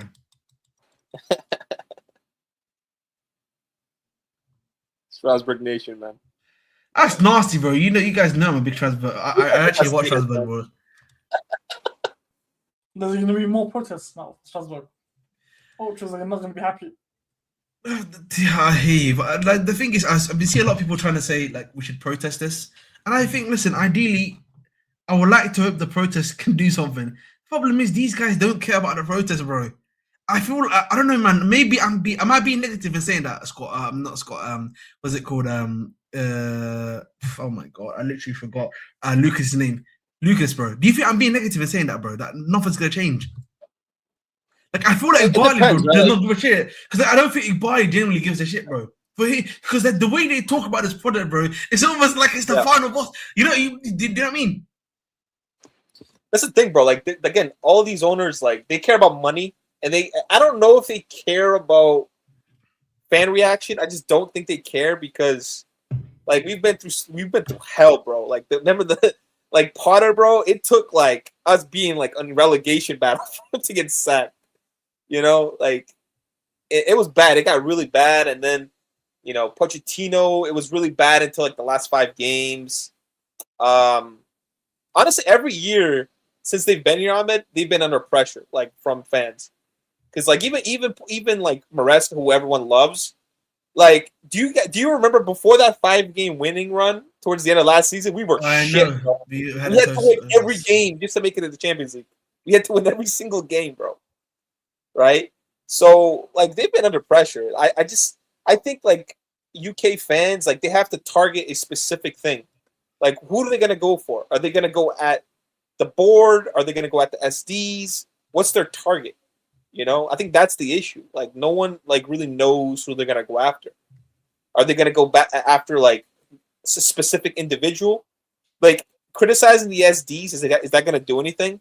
Because last time, obviously, the process was really crazy. They were beefing Bowley. Yeah. And exactly. by that time, he was gone. He's not even here. And he's not even here. This is the thing that I think Iqbal hit. I'm gonna use a baseball reference here. Iqbal has hit an absolute home run, bro. Yeah, in the sense that he has made Bowley the face of the club, but he's moving. But you know what I mean? I've got an example. Let me give you an example quickly here. Iqbal is the third. Sorry, Bowley is the third Hokage in it. Yeah, he's the face of the village. Yep. You know what I mean? But the real guy that's doing the dirty work and everything is Donzo, bro. He's the one that's doing all the madness, killing the Uchihas and everything like that. Iqbal Igbali has done actual wonders, bro, doing all that stuff, bro. I swear to God, this is he has saved his face here better than anyone else. You know who the chairman of the board is? It's It's Bowley. Bowley. That's what I'm saying. So that's what I'm saying. Legit, bro. I said this. Igbali really is Donzo, and then the third Kage is just Bowley, bro. You know what I mean? That's what he is. He's like a mob boss, bro. He's like a mob boss. Yes, that's it, man. That guy's definitely killed someone, bro. No one can convince me otherwise. That guy's he ordered someone dead, bro. Like, Allegedly, bro. Because we got to put allegedly on that one still, bro. nasty, bro. Oh my! I can't say that, man. That's allegedly. Go ahead, allegedly on that one. But that, yeah, allegedly. But like, I understand because the thing is, Bowley, he has like this nice guy look to him. So people think he's like, oh, he's such a nice guy and shit. And he used to go to the stadiums and people like he was approachable, right?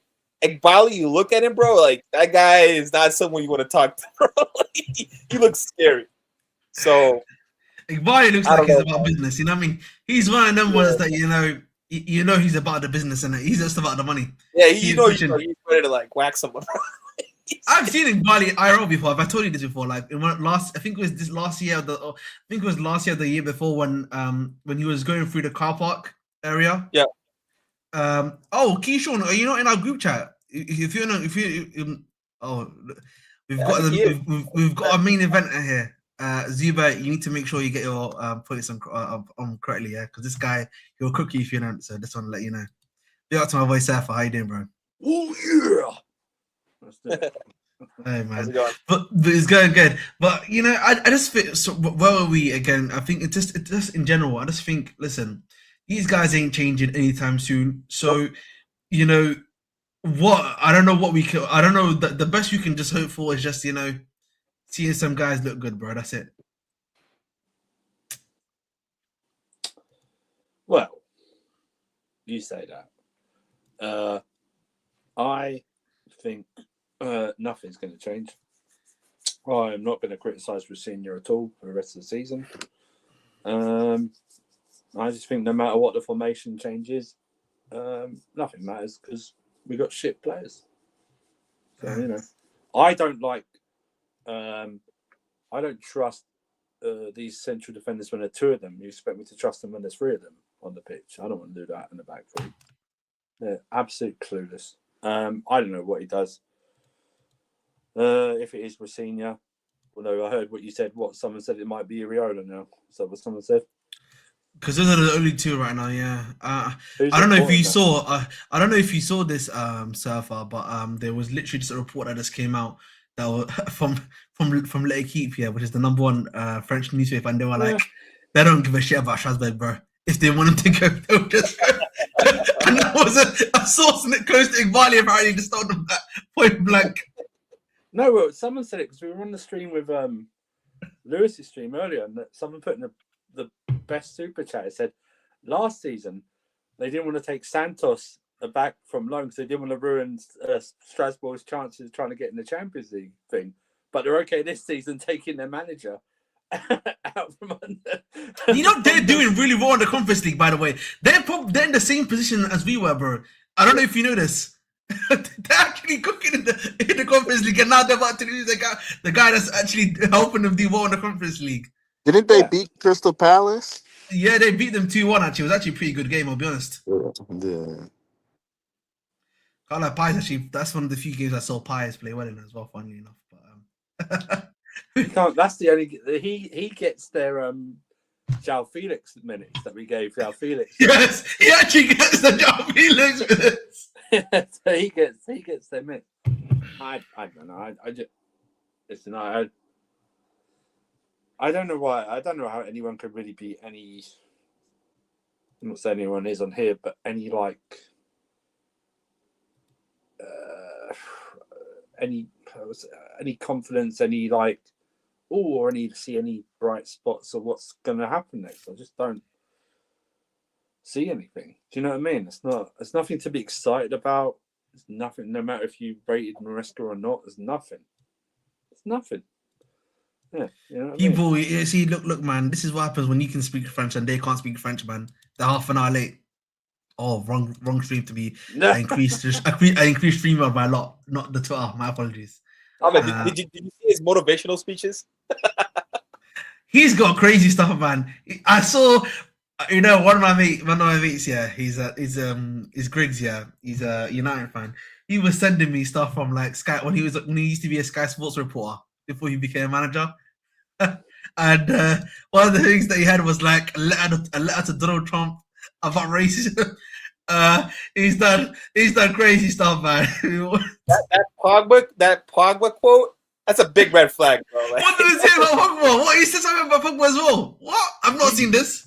I think he criticized Pogba or something. I'm like, nah, bro. Like, he doesn't like ballers, man. He doesn't like ballers. We're done. He said Pogba's holding back the midfield. Oh, is that what he said? Yeah. Yeah, I agree with that, Zuba. I know you're not a big fan of certain players, so I just wanted to confirm. Is that true, Zuba? No, I disagree. What? It's going to be like that for Enzo Fernandez. He's going to be seen the bench. I didn't know you did not like Enzo Fernandez, by the way. Why have you not told me this? He's just scanning GNA every game and he's not doing anything else. That's it. He's running into the box. That's it. Go ahead. That's it. No, nothing else. No build up, no play, no passing, no creativity is gone. You see long passes on the first game. He doesn't even do that anymore. I did not know that you did not like him. But this is actually news to me. Hey man, credit to her. Big up to my guy Keyshawn, man. Hope you do well, bro. Talk to me, man. I've not spoken to you in a while, man. Yeah, big up, man. Big up, everyone. Basically, I think this whole situation just tells me that Maresca got tired of the ownership. He got tired of just how they were doing things, and he just said, "Fuck it."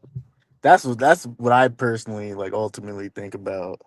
Because like he got his CV up a little. He won a couple more trophies. I thought like he assumed he would get more like say or something behind the scenes, and these guys weren't letting him have it. So I just think he's like, what's the point? You're not helping him be the best that he could be, And ultimately, like, he just got fed up. Maybe that's why he was looking at other teams and talking to other clubs and shit. But yeah, like this whole situation is a mess. Like it just seems like they're just directionless. Like this guy Bali just has like full autonomy, like over everything, and whatever he says goes, and it's just crazy, man. Yeah, it's a sad situation.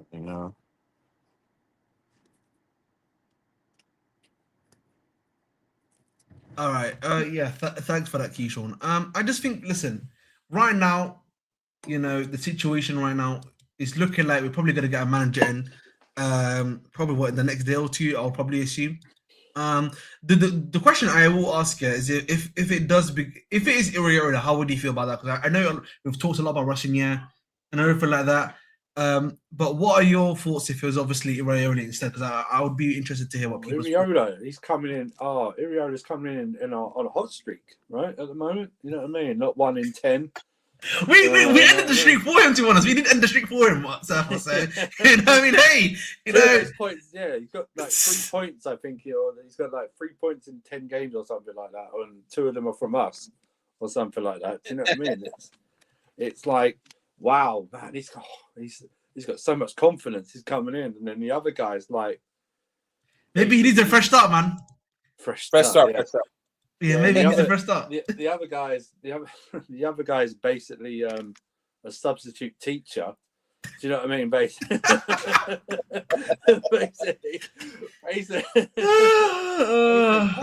He's the assistant principal. That's what he is. You know what I mean? He's just coming in just to.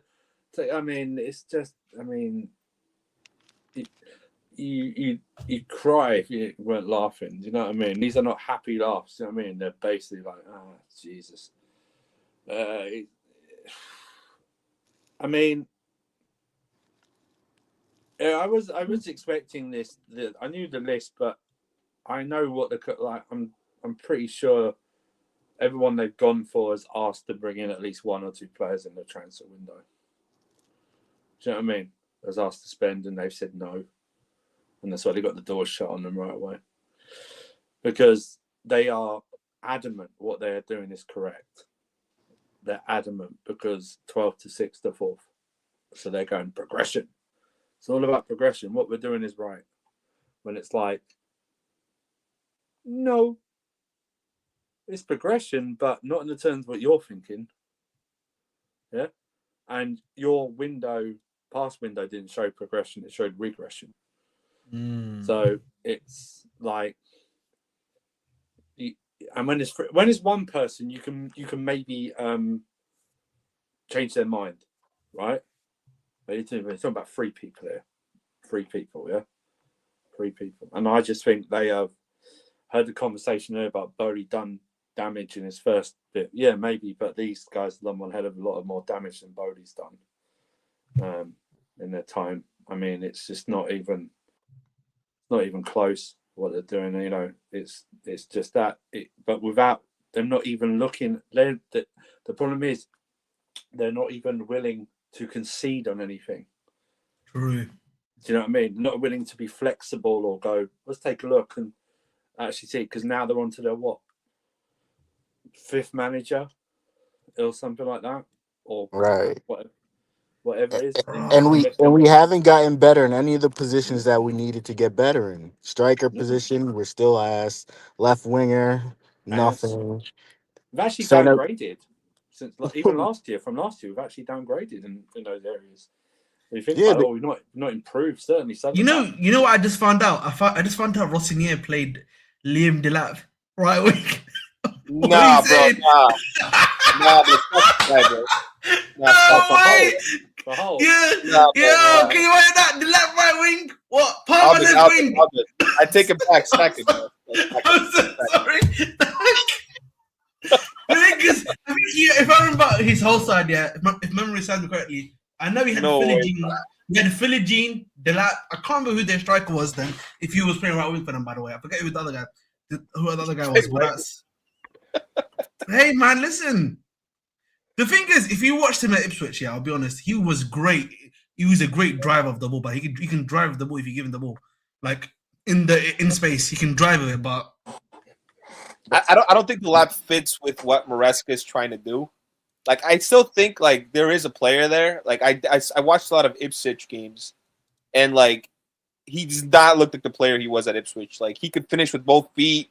He could dribble. He had a good first touch. He looks like Sloth Goonies with a hairpiece when he plays. All right, that's sweet. But like at Chelsea, like the way we play football, bro. First of all, I don't think we create enough for our strikers. Like, I've been very critical of Maresca of that. I just don't think we create enough for our strikers.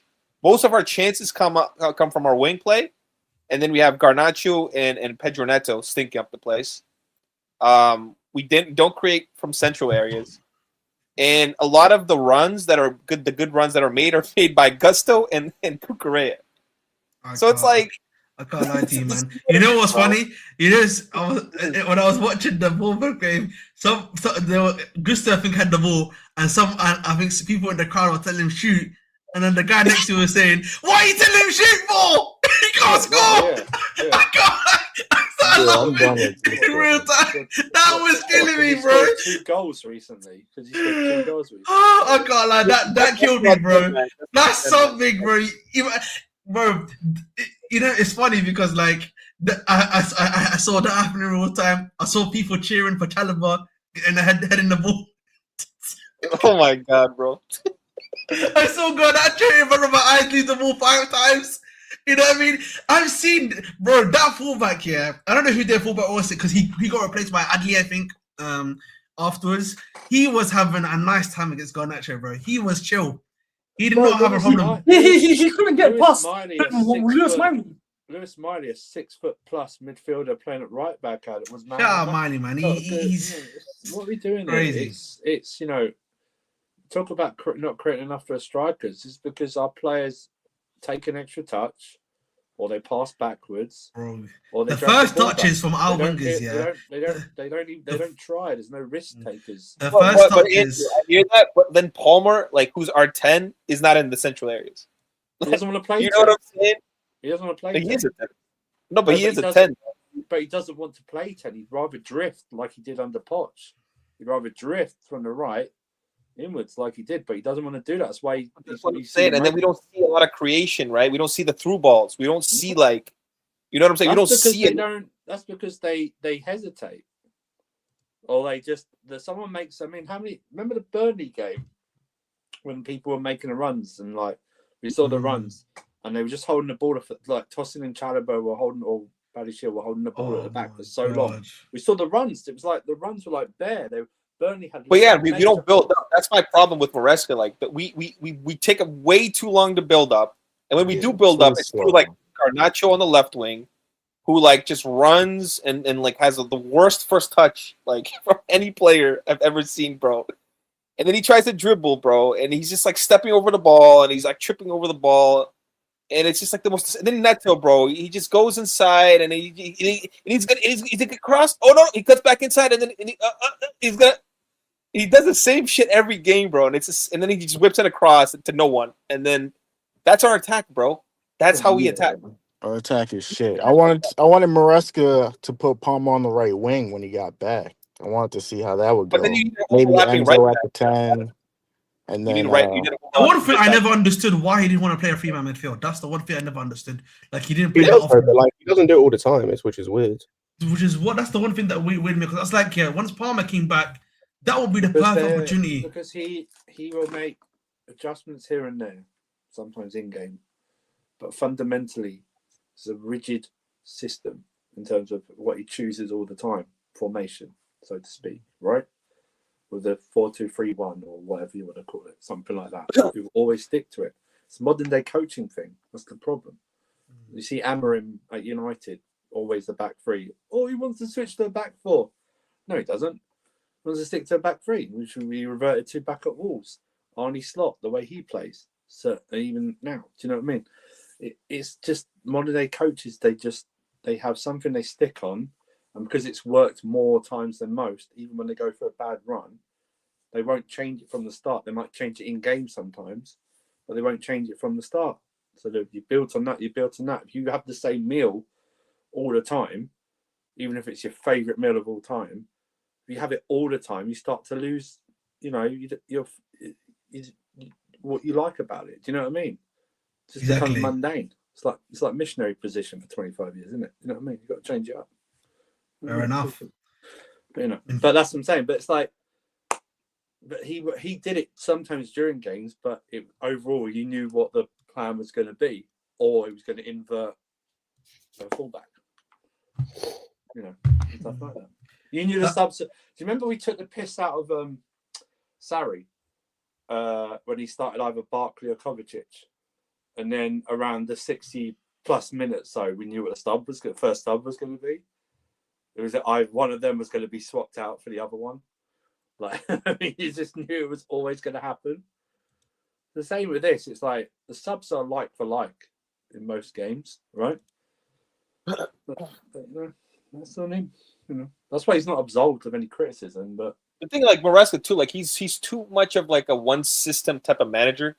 I don't think he has like a different tactic. He's a modern day coach. That's what they are. They're just That's why I always advocate for more like fluid managers. Like I know people don't like Areola, but he's like less tactical. I hate tactical managers because they're all philosophy merchants, in my opinion. Like I like a more fluid style, like that. It's easier to coach and like they simplify it. They have overlapping fullbacks. Striker stays in the striker position. If you guys are 10s, you're more centrally. Like it's just simplified, way of playing. Now it's just like you have players playing out of position. You have wing backs fucking going inverted. You've got fucking center backs who want to play in midfield. You got goalies who want to be in midfield. Like it's fucking confusing. There's no. So when the system works, it works, right? So it works to a T, right? But the problem is when it faces adversity. Do you then acknowledge it and try and change it, or do you persist with it? And more times than most, he tried to persist with it, right? He didn't really try and change much. There's a few occasions where he did, like away at Brentford, away at Forest, so to speak. I mean, look at the game against Sunderland at home, right? The tactic was literally just spamming crosses into the box for most of the game when we had no one to head the ball, right? Not low crosses, but Sunderland high game, crosses. Sunderland game, just high crosses. Yeah, just high crosses. Game. No low crosses, just high crosses.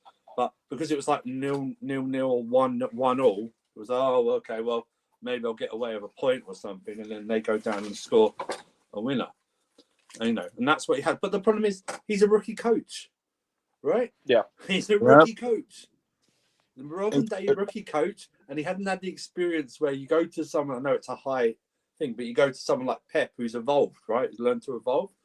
If Maresca came in and was like 6 or 7 years into his job and he was still like this, you'd probably go, he's unfortunately he's one of those coaches. Do you know what I mean? That's not willing to change. Rookie coach and a bunch of young players. Exactly. It's a problem. It's a rookie coach, a rookie ownership with rookie players, and that's what you get. I mean, look at Emery, right? Emery, it's the same thing with Emery. He has one style of play. 3 at the back. It doesn't matter how bad it is. He's going to stick with his 3 at the back formation. And his subs are all the same. It's a defender. And his subs are all the same.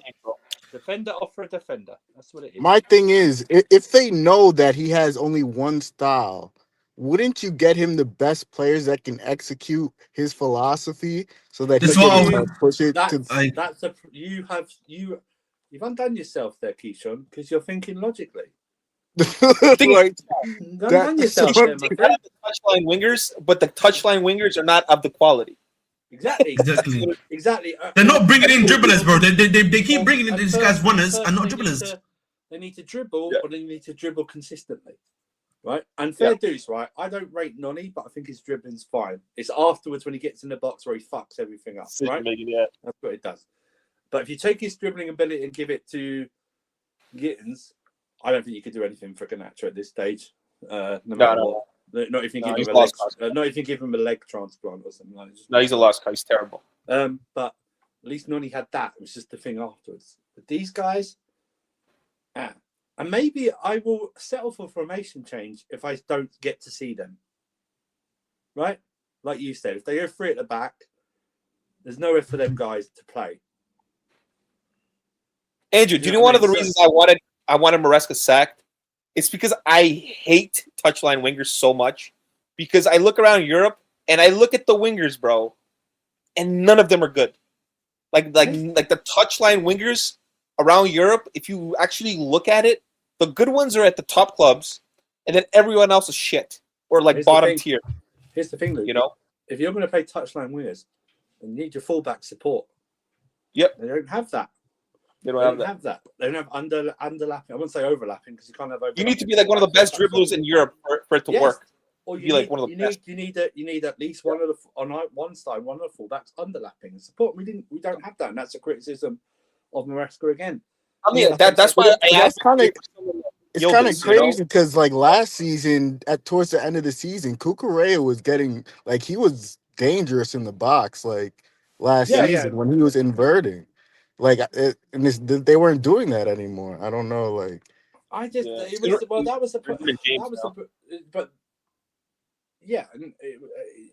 You're right. And that's there's like Andrew, right? Me, right? I'm a big fan of Yildiz, right? We can never buy Yildiz because he's not a touchline winger. No, never buy him.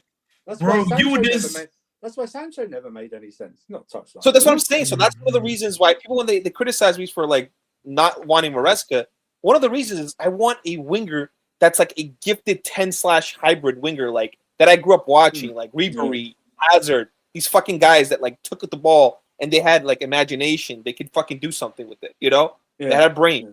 I don't want to. The problem is, if you wanted a touchline winger, low-key, you needed. Even though I didn't want him this summer, you needed to get Rafael Leao, legit. Yeah, if you were gonna get a touchline winger, that was good. That's one of the best in the game in terms of coming off the wing and just driving and dribbling at guys. You had to get him right. On one side, and then Kvaratskhelia had to be the other one. Yeah, that's what I'm saying. It's you're right. You're absolutely right, and that's where you do go back on Maresca and you go, that's great. You have a style you want to play, right? That's fine. Can that be applied to the players that you have, right? Because if you remember, I know it's a totally different situation, but you remember when we hired Tuchel, right? Yeah. There was no one that thought he'd do a wing back, 3 at the back system when he came in. There was no way, right? He hadn't done it at PSG, I don't think. Hadn't done it. No, he hadn't. It was more like, oh, it's more an attacking thing, right? Like something like that. But he sacrificed his own. In the end, it was obviously too much. He sacrificed his own effort at the start. He sacrificed his own, what he'd been brought up and what he played at different clubs to suit the players that he had, right? Because the attack wasn't good enough. He knew he had some resemblance of defenders there that were better than what they showed, and he done it that way because some of them had already played in a back three, like an Aspilicueta, so to speak. Do you know what I mean? And a Christensen and something like that. And he applied it, and he said, "I've got Thiago Silva here in a back four at his age, but in a back three, I may be able to get something out of him." Do you know what I mean? Rudiger before Lampard, Rudiger was actually was okay, was good. Since Lampard, and I've got Alonso, I've got Chilwell, and stuff like that. So he was able to do that. And that's sometimes you have to do, but but I expect that of a more seasoned coach, right? I'd expect that of a more seasoned coach. I don't with Maresca, he's not seasoned. Do you know what I mean? He at the moment he'll be stubborn and determined to do it his way. And that's partly why he's not here. You know, partly why. That's why we found out, and that's why we were so inconsistent, because he's so inconsistent. You know, no matter what you feel about him, everything else, that comes into play as well. That he needed to change a bit, but I don't know if he would. I don't think he can do it. And I think for me, it's like watching touchline wingers like Gittins and Garnacho and then Neto. Like they're not. Again, the only guy I could see working in this system would be Quenda. Then we have to wait another year. You know, like he could work because he is fast. He is a very good dribbler. You know, he's very intelligent as well. So it's not like you're just having a winger that just runs, you know, and does nothing and just crosses the ball. You know, he actually has good decision making. But I think it was you that said Esteval's not a touchline winger.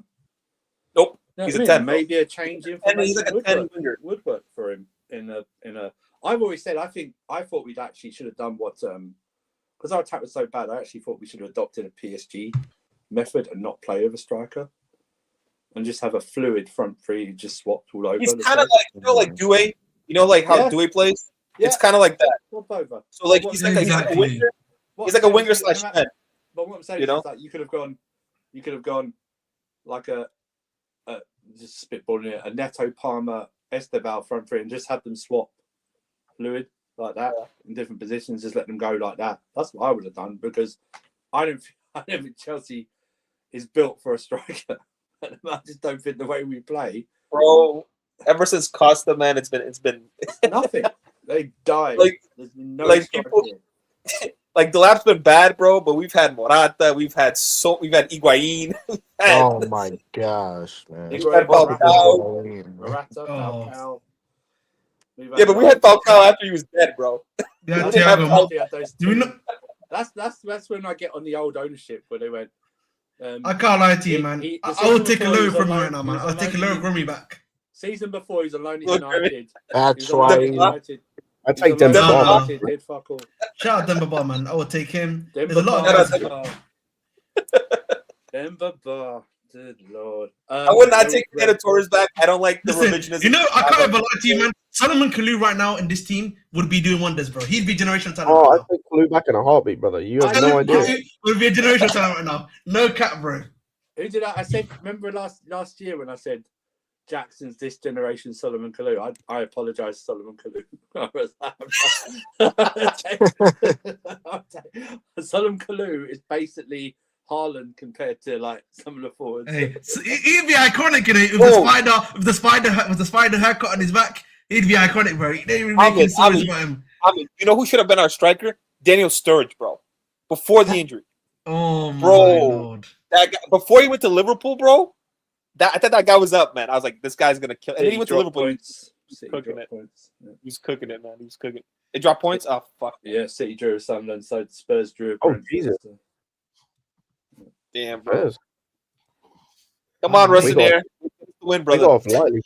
I tell you what, we got off lightly today. Then we could have had Palace 1 point behind us. Maresca, listen, Maresca second, I saved us. That's what I said.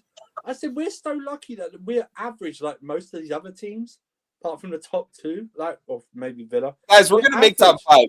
We're gonna make top 5. We are as bad as people think we are. We're gonna make top 5, bro. This league is crazy. I think we're finishing fifth. It's like 5 points in third and 12 or something. We're gonna be shit, or we're gonna make it.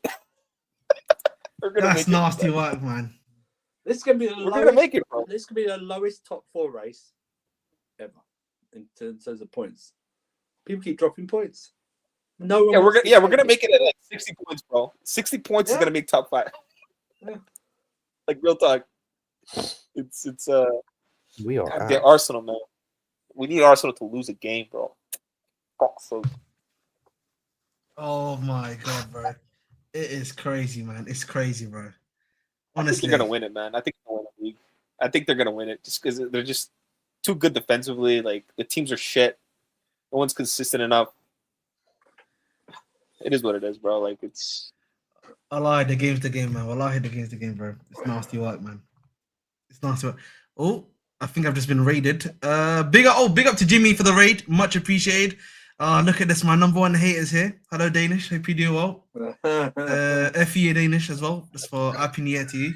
Whilst you're here, please do make sure to like, share, subscribe. I am 5 away from 3,000 subscribers, so be a bit helpful. You know, if you could just get me over the line, even though Maresca couldn't get over the line, but you know, just get me over the line. That's a low blow. You know, you know what I'm saying? You know, too soon. What do you mean too soon, man? Listen, there's never too soon or anything, man. But too soon. I thought you were better than that. That's my mistake. I think my fraud. Big up to you, man. Big up to you. But listen, guys, the best way to really to discuss stuff like this is just that, guys. You know, let's get ready for this mediocrity, bro. You know, let's get ready for it. You know, listen, shout out to our boy Summer Surfer. This is an OG surfer look, you know what I mean? If you know, back in the old days, you know, let's get ready for.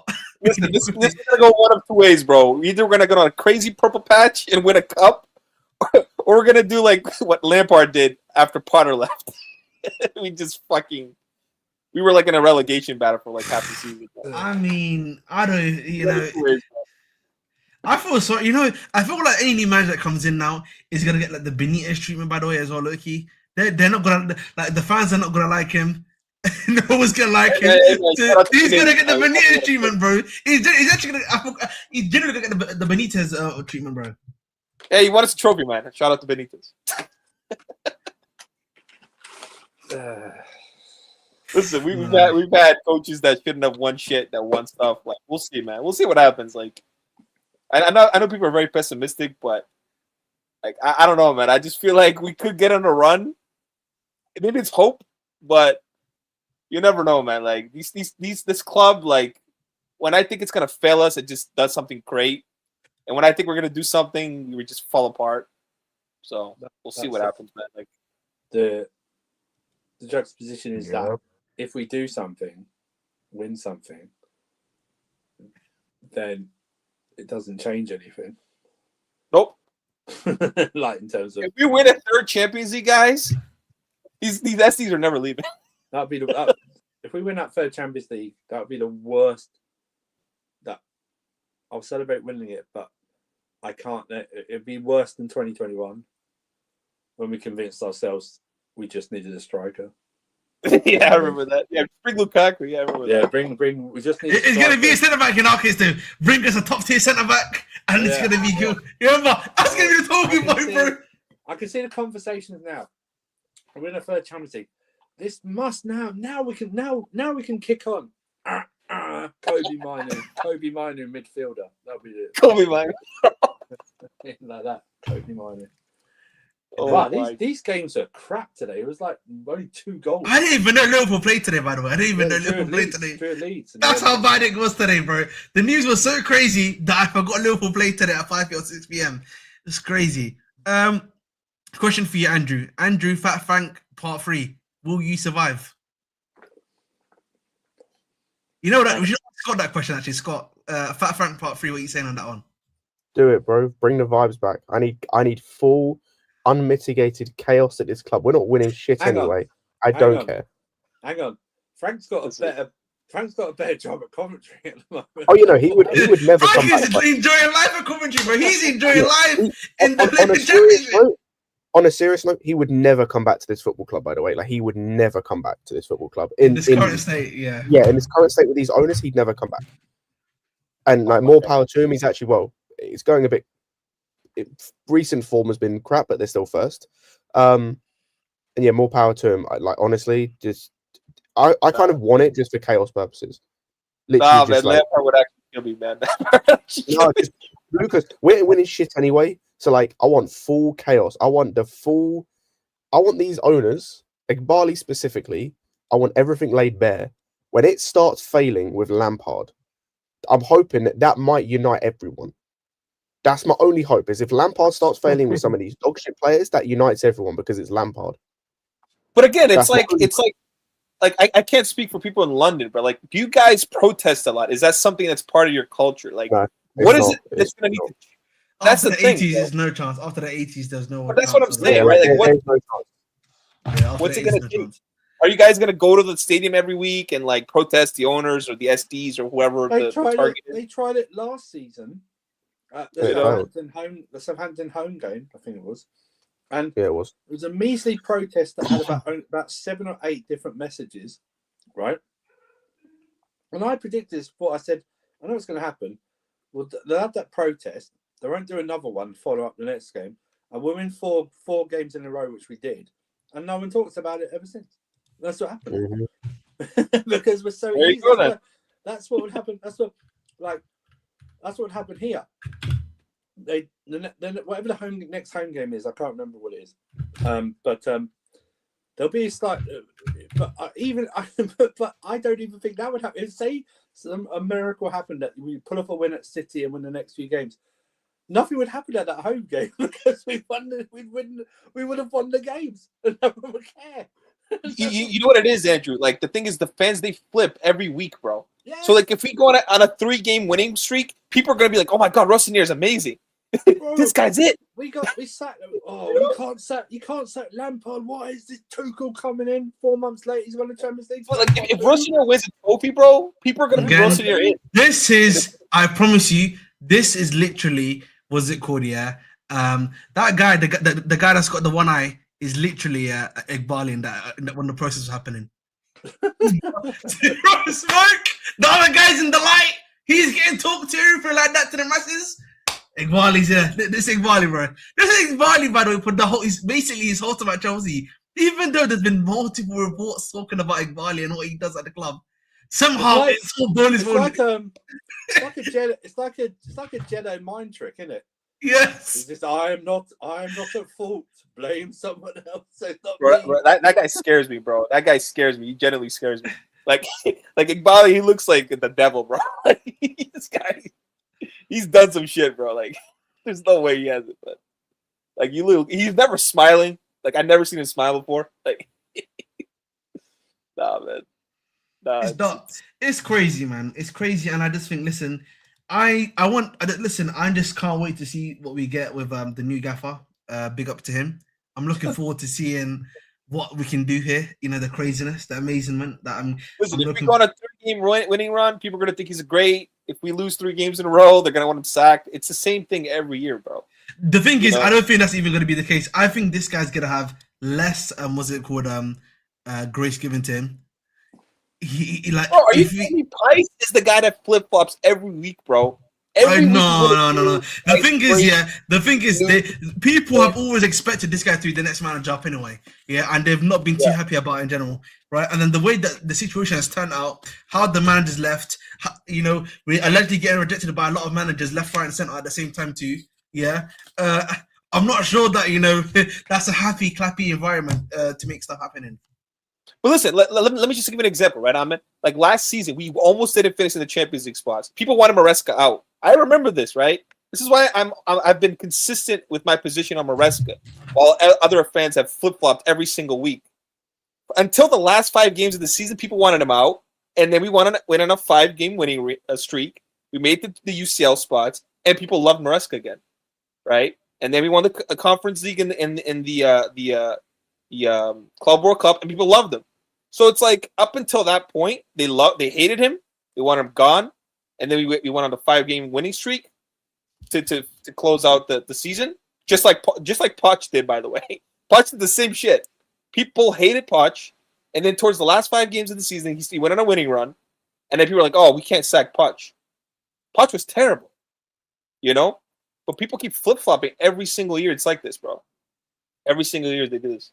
So, like, we'll start bad, and then we'll go on a winning run towards the end, and people are going to forget everything about this. I'm telling you, bro. If Rosenior, he goes on, like, a crazy run, people are going to want this guy in, man.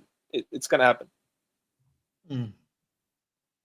All right, final thoughts. Let's start giving our final thoughts. I will start with you, Sean, and then we'll just work our way upwards. What's your final thoughts from you, Sean, first? My final thoughts is good luck to the next manager because he's gonna need it because the fans aren't gonna give him a grace period. They're gonna expect this shit to. They're gonna expect top 4, and these directors, I don't know, like what they have in mind with this guy, like they just want a yes man pretty much, and I just think it's gonna be the same cycle over and over. The guy's gonna get tired of them, and then they're gonna want some more freedom. They're gonna want some more say in what's going on, and they're just gonna hit that roadblock every single time. So, fuck, man. We'll see what goes on. Surfer, what are your final thoughts, mate? Don't have any high expectations, and you won't be disappointed. I mean, seriously, Fair enough. I wouldn't be hating on Rosenior at all. Wouldn't really, if it is him, wouldn't really be criticising him because he's in a thankless position. You know what I mean? That's what it is. It's all focus should be on those above him. Even if we have good results, it should still be on above him. Fair enough. But don't hold up much hope. Yeah. And we move on. Mr. Zubair, can you talk, please? I personally think that we're going to win the Champions League and the FA Cup and get in top 3. That's my thing. Yeah, Zubair, thank you for your services today. That's why Big Barley and Co think they're doing a good job right there. By the way, that's my brother. By the way, he's just trolling. That's fine. Oh, he's just trolling. Okay, cool. No problem. Fair enough. Scott, final thoughts, please. We're finished as a football club. Oh my God! Wowie.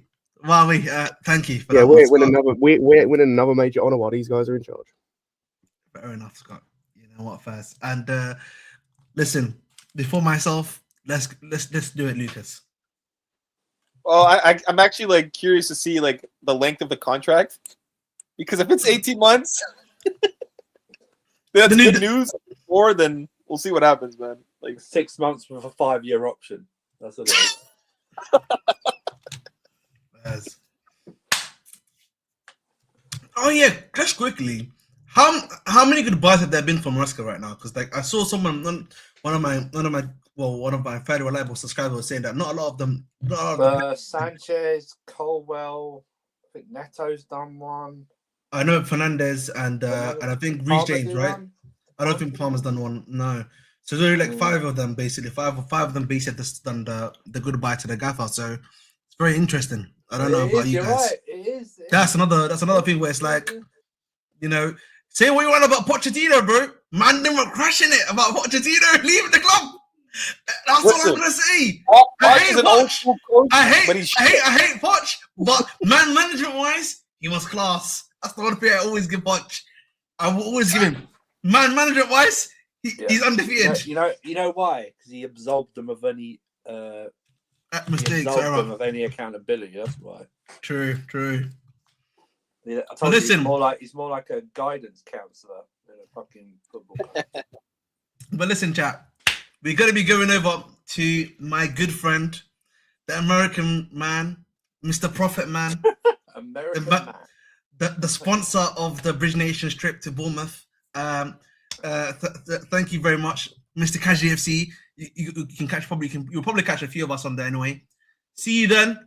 We're going to be redirecting to him. Guys, still 5 away from 3,000 subscribers. Would be helpful if you could get me there as always. And you know what, Danish? Fuck you, mate. I'm not ending the stream just because of you. You prick. But we move. Peace and blessings, and I will see you on Catch the FC.